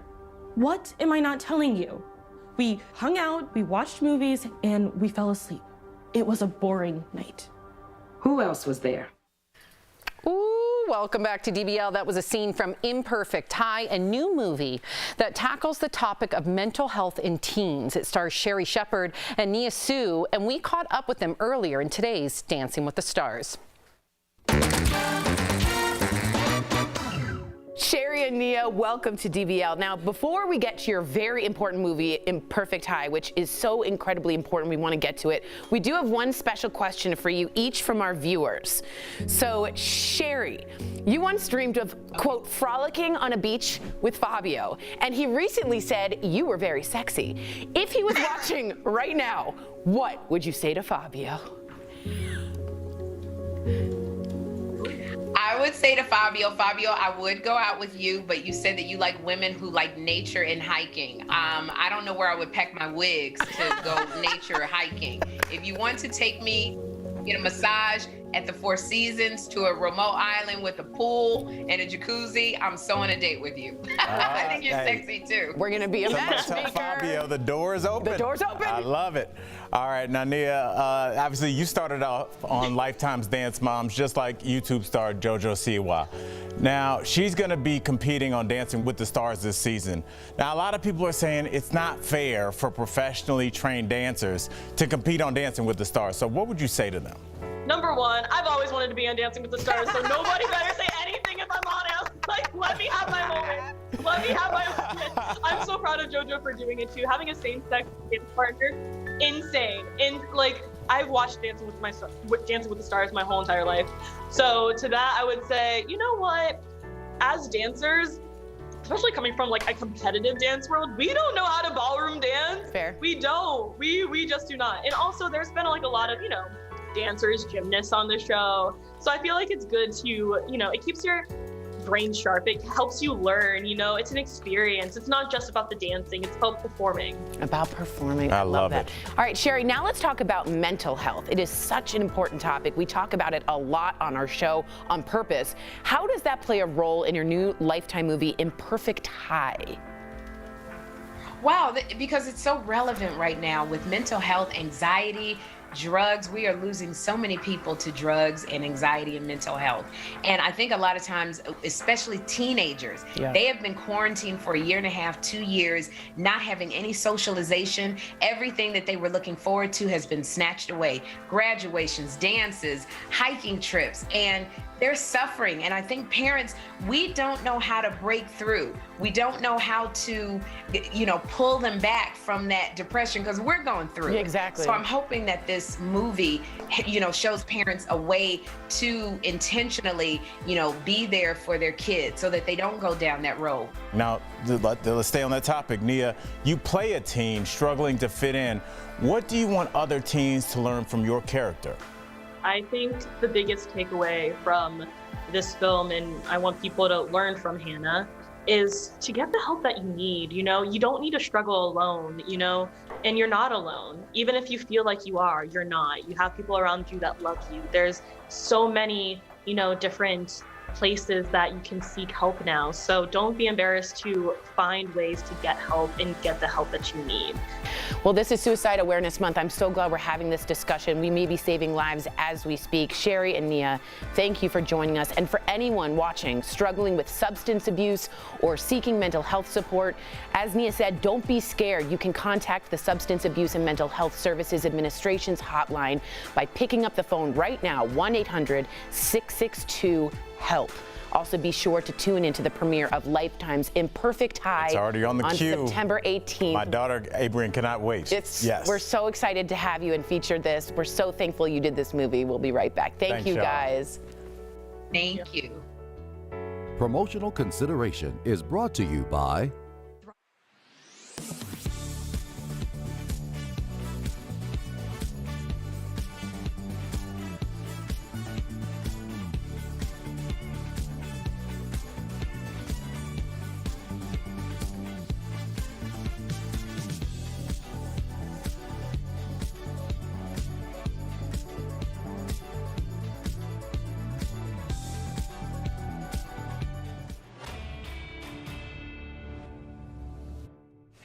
Some meteorologists called Hurricane Ida a once-in-200-year flood event. And NOAA said the heat wave in the Pacific Northwest earlier this summer was a 1-in-1,000-year event. But some social media users say these one-in-however-many-year events seem to be happening more often. So let's verify. Are rare extreme weather events happening more frequently? Our sources are NOAA, the Intergovernmental Panel on Climate Change, and the U.S. Global Climate Change Research Program. Part of the confusion stems from the definition of a 100-year storm. NOAA says that doesn't mean a storm that hits every 100 years, but instead a storm that has a 1% chance of happening in a given year. The odds are based on past records and don't account for climate change that we're seeing today. One way NOAA tracks the impact of storms is whether they cause more than $1 billion in damage adjusted for inflation. In the 1980s, there were less than 3 costly storms each year. That jumped to nearly 13 in the 2010s and 22 in 2020 alone.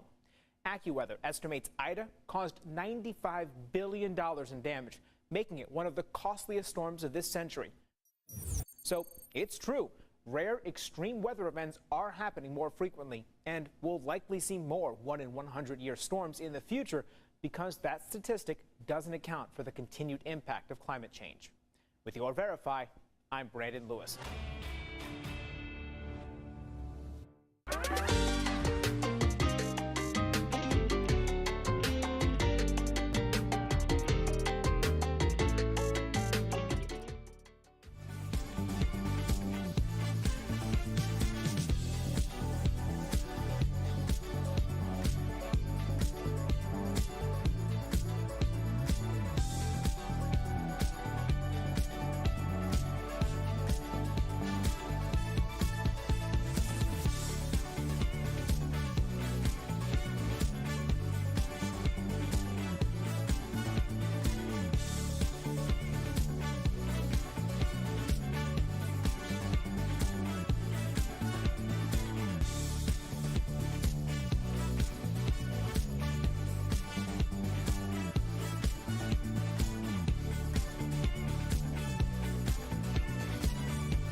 Tomorrow on DBL, Donny Osmond will be here live. He's back with brand new music and a Las Vegas show without his sis Marie.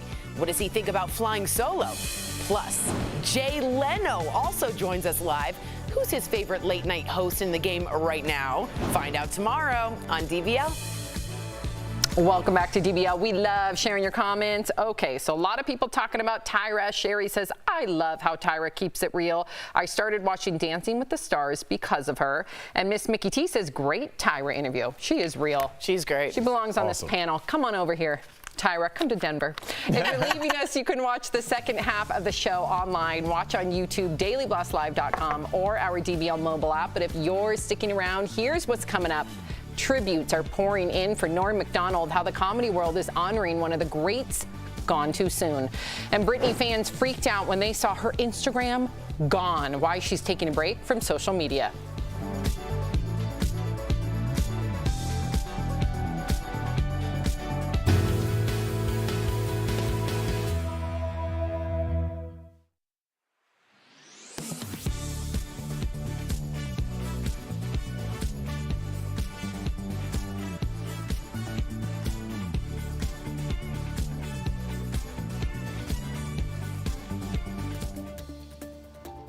A majority of Hispanics surveyed say they generally prefer to identify themselves by their country of origin rather than by the labels Latino or Hispanic. But when it comes time to check the box, what do they do?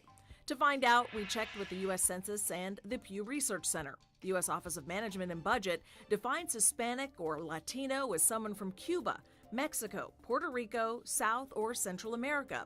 The Pew Research Center uses the term Hispanic for anyone who is from or has ancestors from a Spanish-speaking country. That excludes Brazil, since Portuguese is the main language there, but it does include Spain. A general rule of thumb is a person who speaks Spanish is Hispanic, whereas someone from Spain or has origins in Spain is Spanish. Latino, Latina, and the newer Latinx tend to be based more on geographics, meaning someone of Latin American descent. According to Pew, in 2020, the Hispanic population in America reached more than 62 million people, up from 50.5 million in 2010. That's 1 in 5 people in the U.S. Those of Mexican origin make up about 62% of the overall population, followed by Puerto Ricans, Cubans, Salvadorans, and Dominicans. Since Latino and Hispanic are frequently used interchangeably, the U.S. Census has chosen to keep the answer straightforward. Who is Hispanic? Anyone who chooses to identify themselves as such. And that's connecting the dots.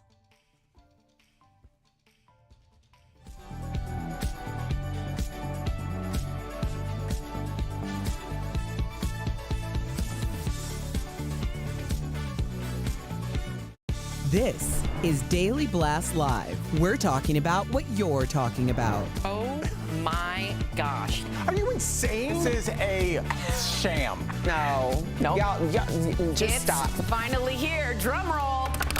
That's hilarious. Oh, hi. Sorry, we were having a little chat. It's our break. Okay.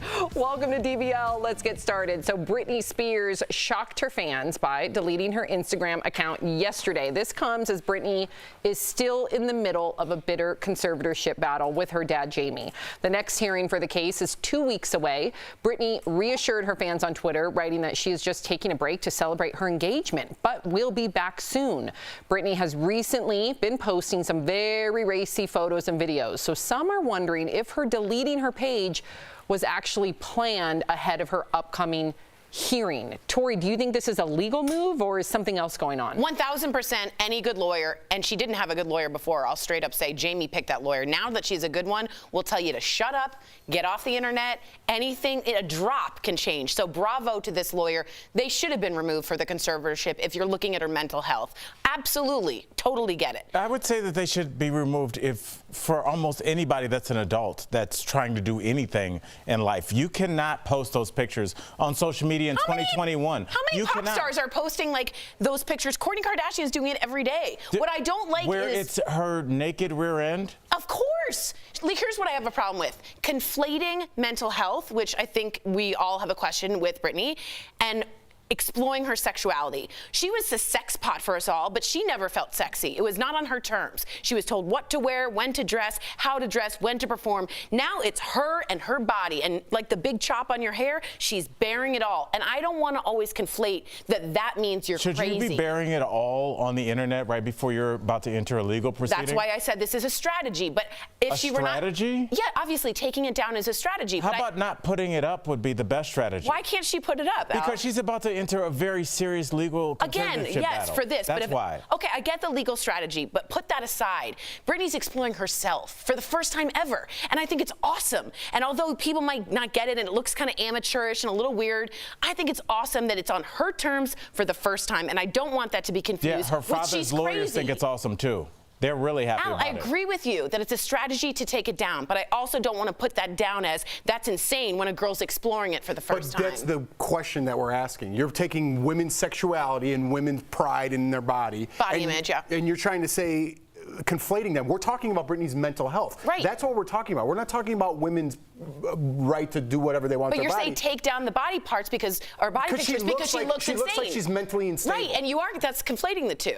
Does that make sense? But that's the question at hand. No, it doesn't make sense. We're not talking about body positivity or women. We're talking about Britney's mental health, and should she be posting these things when she's battling all of her finances, her mental health. She has an IUD put in her body so she can't have children. Against her will, by the way. Bigger issues at hand here than free Britney and hashtags and things. This is a woman's mental health, and her posting these pictures and twirling around and eye makeup's all over does not help her case. I understand, and I'm glad they took it down, but I also think that her holding her boobs, showing her butt, lots of pop stars have done that. They're a little glossier. They look better. Here's where I'm concerned, and coming from a woman who is all about body positivity, I feel like it's this weird conundrum that, like, I feel like if I say, listen, that doesn't look good. Right. And it shouldn't. Like, I wouldn't want I want my daughter to feel proud in her body, but so if my daughter posts pictures and videos one day of herself doing that, that means she's proud of her body? What if Sophie thinks that and feels sexy doing it? Doesn't matter if you do.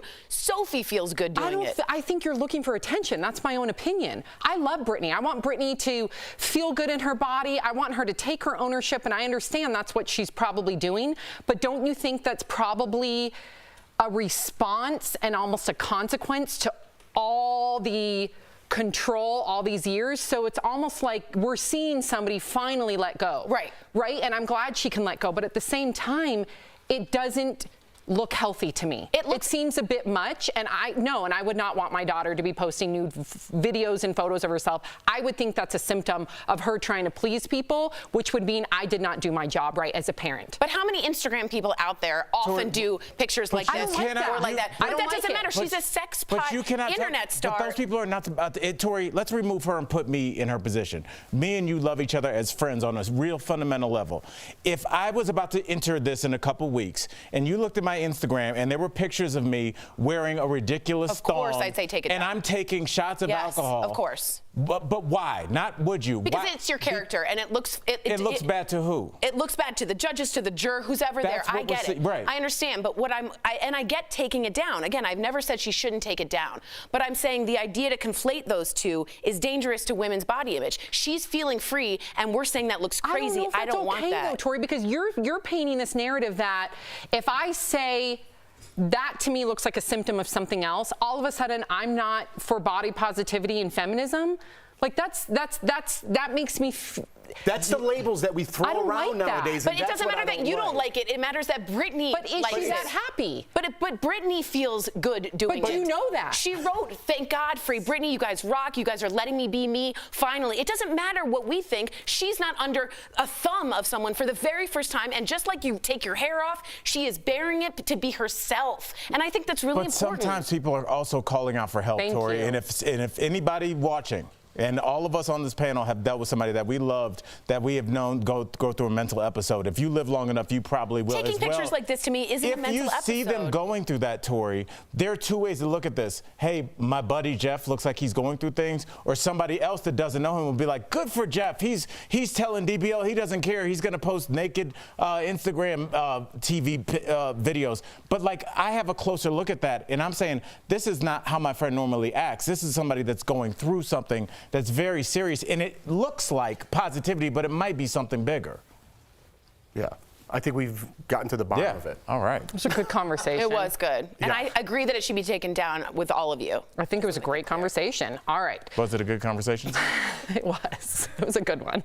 Okay, so tributes are pouring in for comedian Nora Macdonald. As we mentioned, he did pass away yesterday. The Canadian-born comedian was 61 and was privately battling cancer for 9 years. He was famously known for his deadpan stand-up delivery, which was put on full display as the Weekend Update anchor on SNL, and for his iconic portrayal of Burt Reynolds. Take a look. Mr. Reynolds, what are you doing? Yeah, I found this backstage. Oversized hat. It's funny. No, it's not. Sure it is. It's funny. It's funny because it's bigger than a normal hat. I see that. Get back to your podium. Take a look at that. Yeah, I see it. Go back to your podium. It's not funny. After news of his passing, fellow comedians like David Letterman, Conan O'Brien, and Sarah Silverman paid tribute to him on Twitter, and late-night hosts like Seth Meyers and Jimmy Fallon honored their friend as well. Watch. He was the gold standard, and he will continue to be the gold standard. Go watch any number of Nora Macdonald things tonight because they are really, truly timeless. Rest in peace, Norm. He was a comics comic, and everyone absolutely loved him, top to bottom, and he will be missed. Al, you're a comic. What does a comic mean? No, it's a term used in the industry amongst comics, and it's kind of like it's a term where it's like the guy that makes the people that are paid to make other people laugh. He's the guy that makes them laugh, and it's a person that's hard to find. It's a person that sticks to their morals, and it has an authenticity that is so pronounced that it almost is bad career-wise. Right. But they stay with who they are, and that's who Norm was. And he walked it like he talked it, and he'll be missed. Wow. You were chuckling when you were watching him. Do you remember that scene? Yeah. Al always, gives thanks to the straight guy in the scene, right? Oh, in the yeah. comedic scene, and that was Nora Macdonald. Yeah. He was one of the greats. Yeah. May he rest in peace. We are thinking of his family. Coming up on DBL, Days of Our Lives actress. There she is, Victoria Konefal joins us live. Yes, we're talking with her next, so stay tuned. It's Hispanic Heritage Month, and DBL is celebrating by bringing attention to those who have left their mark on Hispanic culture. Today, we honor Lin-Manuel Miranda, a Puerto Rican-American composer, actor, and writer, best known for his groundbreaking hip-hop musical, Hamilton. First time I'm thinking past tomorrow. In 2017, after Hurricane Maria devastated Puerto Rico, he partnered with the Flamboyant Foundation to raise $15 million for arts and culture on the island, proving his talents go far beyond the lights of Broadway. Closed captioning provided by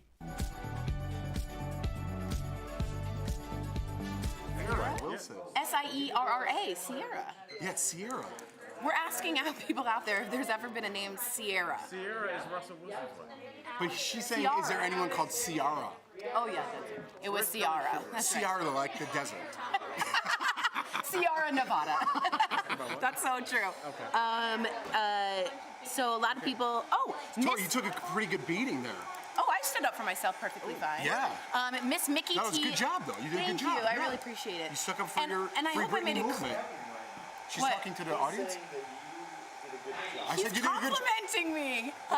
Because usually it's me and Tori. I didn't know I had a backup. You did. You had I didn't know I had backup. I couldn't And even you get a guys- word out. And can I be honest? The viewers mostly agree with Jeff and Al, but I will say Miss Mickey T wrote in that she's getting married next Friday on 9/24, and I want to wish you a good mazel, even though she didn't agree with me on the Britney situation. Mary T. That was Mickey Tori's. T. Mickey T. Like Mickey D's? Yeah. Is it? Well, we have 1 minute left. I was like, okay. Oh, okay. Sam spilled on herself, so she's bloated. That's normal. Very normal. That's what we do. That's.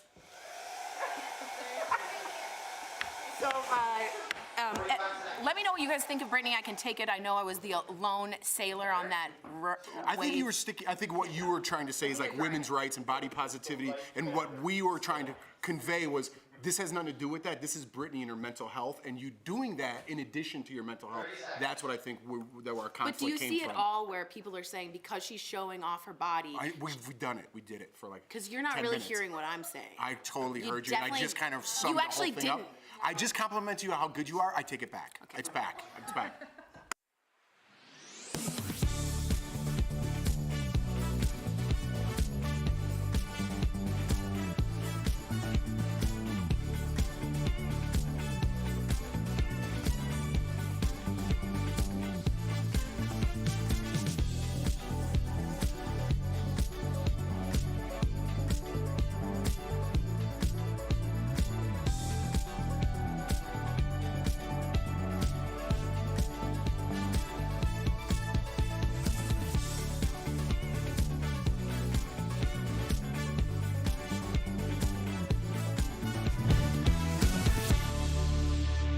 You know what this sweater's made out of? What? Looks like marriage material. Oh my gosh, it was a slap that echoed through DBL history. Actress Victoria Konefal was able, by the way, Victoria, to do the one thing that Tori Right here, has baby. dreamed about multiple times. Bless you. Welcome to the show. How are you feeling today? Thank you so much for having me. I'm feeling great. And I love that clip that you picked. I forgot that it existed. So thank you for bringing that back up. Oh, Lord. We got to teach Tori how to do it because she might get a little too realistic. Very real. Very real. Victoria, good to see you again. When we filmed the interview in LA, you said I was the one of your first slaps on set. Has that changed? Are they letting you slap people around on set? Oh, I've slapped so many people since then. I've punched, I've thrown them onto tables, I've hit them with baseball bats. It's quite violent on the set, actually. It's like The Walking Dead over there. I had the best time coming to visit you guys. You guys are fantastic over there. You guys are. And in fact, you know, congrats is in order. At just 24 years old, you, my dear, are officially a Daytime Emmy Award winner. Yes! Victoria! Yes. So can you tell us about the moment you heard your name announced? Like, what went through your mind? Ooh, so I barely heard my name announced.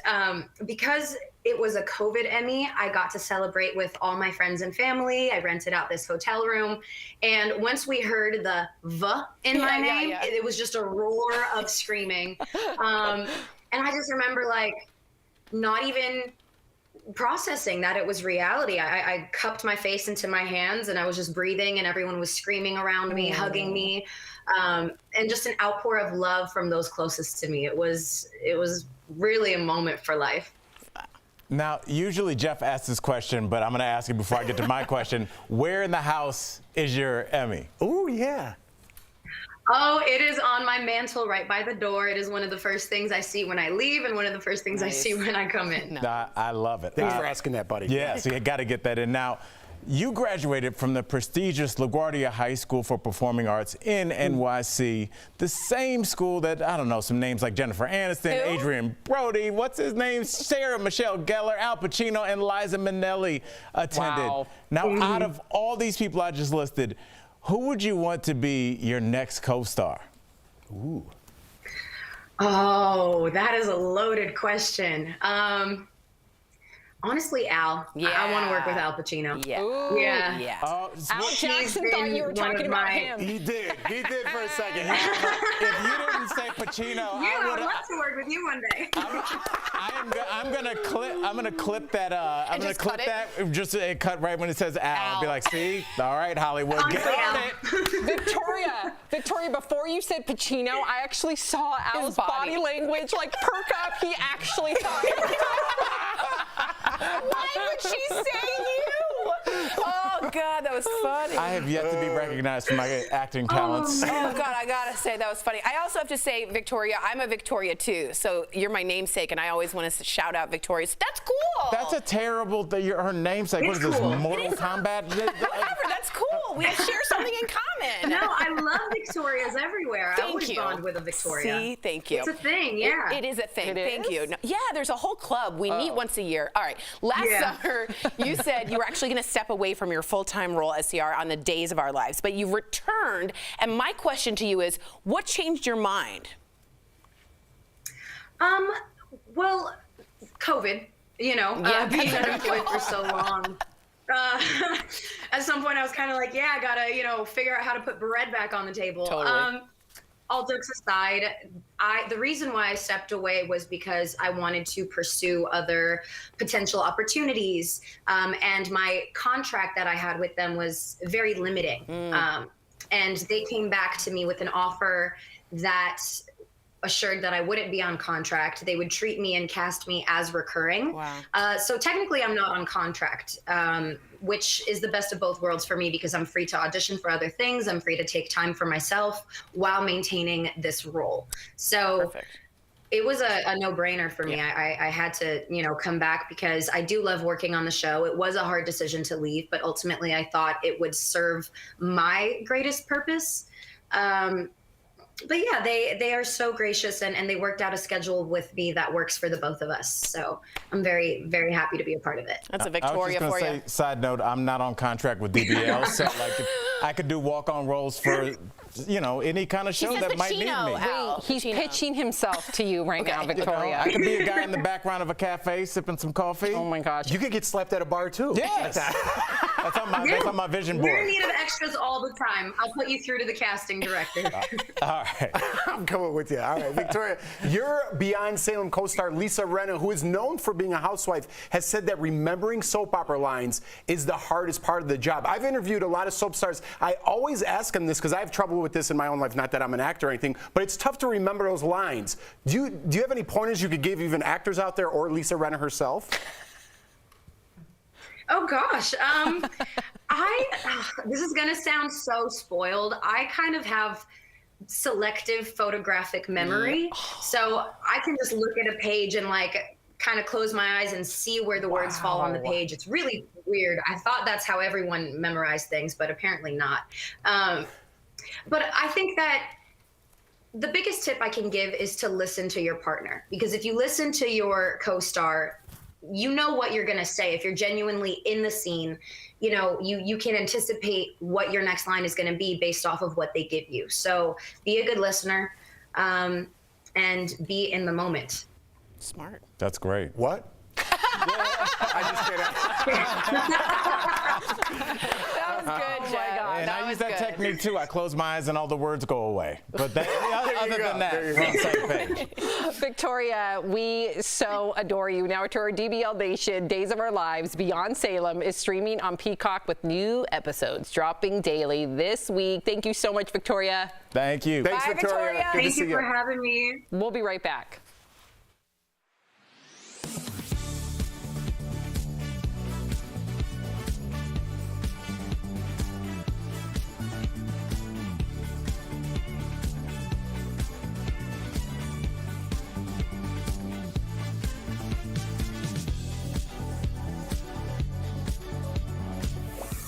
In 2020, we saw a record low number of flu cases across the country. You can chalk that up to a number of safety measures like masks, social distancing, and virtual school.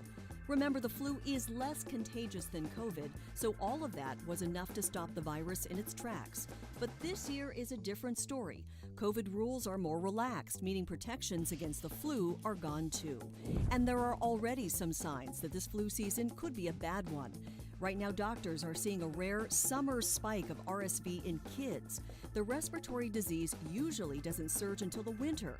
Public health experts see this as a sign that the flu could do the same. So what can you do about it? It's pretty simple. Doctors say get your flu shot before Halloween. Just like the COVID vaccine, flu shots are not 100% effective, but they do a lot to prevent serious symptoms and keep you out of already crowded hospitals. And that's connecting the dots.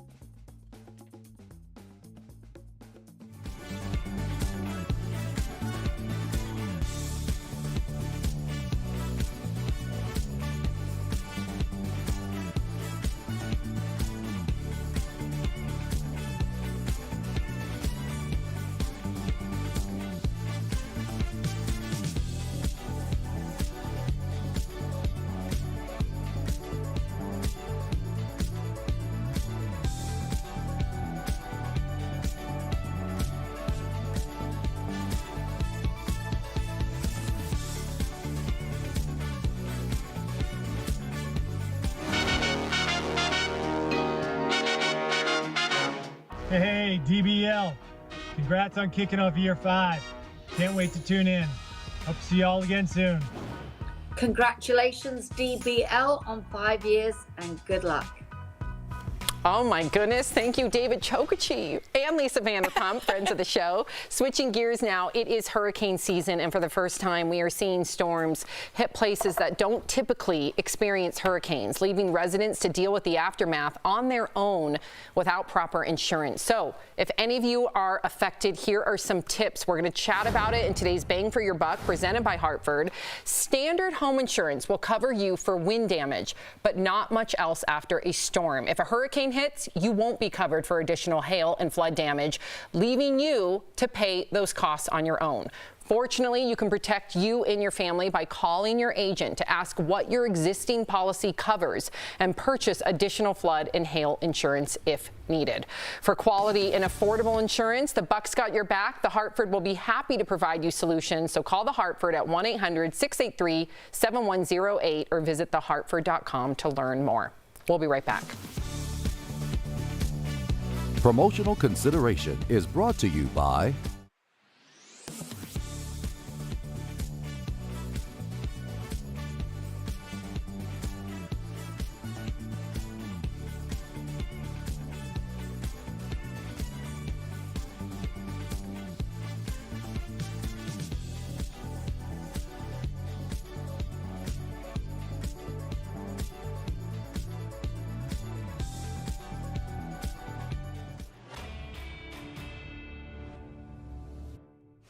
Some meteorologists called Hurricane Ida a once-in-200-year flood event, and NOAA said the heat wave in the Pacific Northwest earlier this summer was a 1-in-1,000-year event.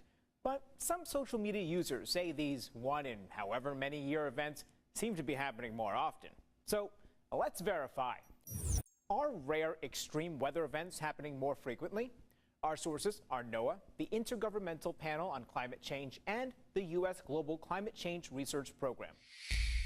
Part of the confusion stems from the definition of a 100-year storm. NOAA says that doesn't mean a storm that hits every 100 years, but instead a storm that has a 1% chance of happening in a given year. The odds are based on past records and don't account for climate change that we're seeing today. One way NOAA tracks the impact of storms is whether they cause more than $1 billion in damage adjusted for inflation. In the 1980s, there were less than 3 costly storms each year. That jumped to nearly 13 in the 2010s and 22 in 2020 alone. AccuWeather estimates Ida caused $95 billion in damage, making it one of the costliest storms of this century. So it's true. Rare extreme weather events are happening more frequently, and we'll likely see more 1-in-100-year storms in the future because that statistic doesn't account for the continued impact of climate change.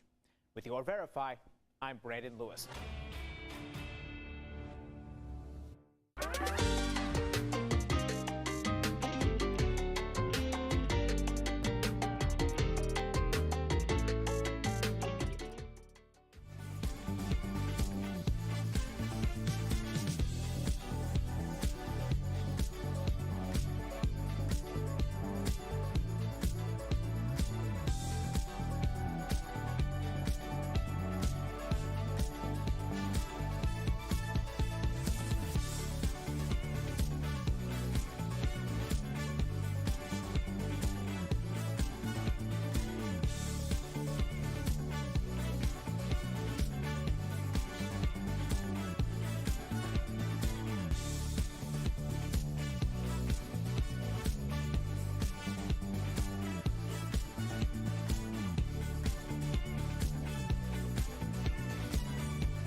Congratulations on 5 years. Oh my God, I can't believe, it's just gone like that.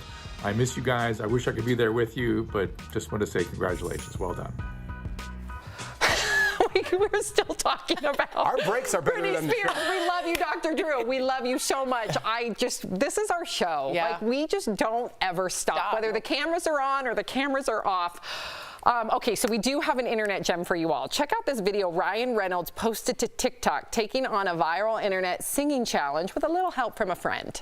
I could be hurtful, I could be purple, I could be anything you like. I could be brown, I could be blue, I could be violet sky. I could be hurtful, I could be purple, I could be anything you like.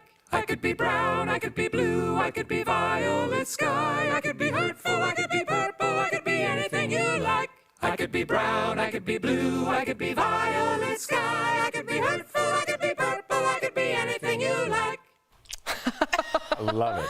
They're going to do a musical together. That's for a musical they're doing, a Hollywood musical called Spirited. And you can see they're kind of in costume period pieces. But I just think the two of them, two comedy geniuses together, I'm really looking for good comedy. There just isn't one out there. Ryan Reynolds is a comedy genius? Oh my God, from Two Girls, a Guy in a Pizza Place, he's gone all the way up to Deadpool, yeah.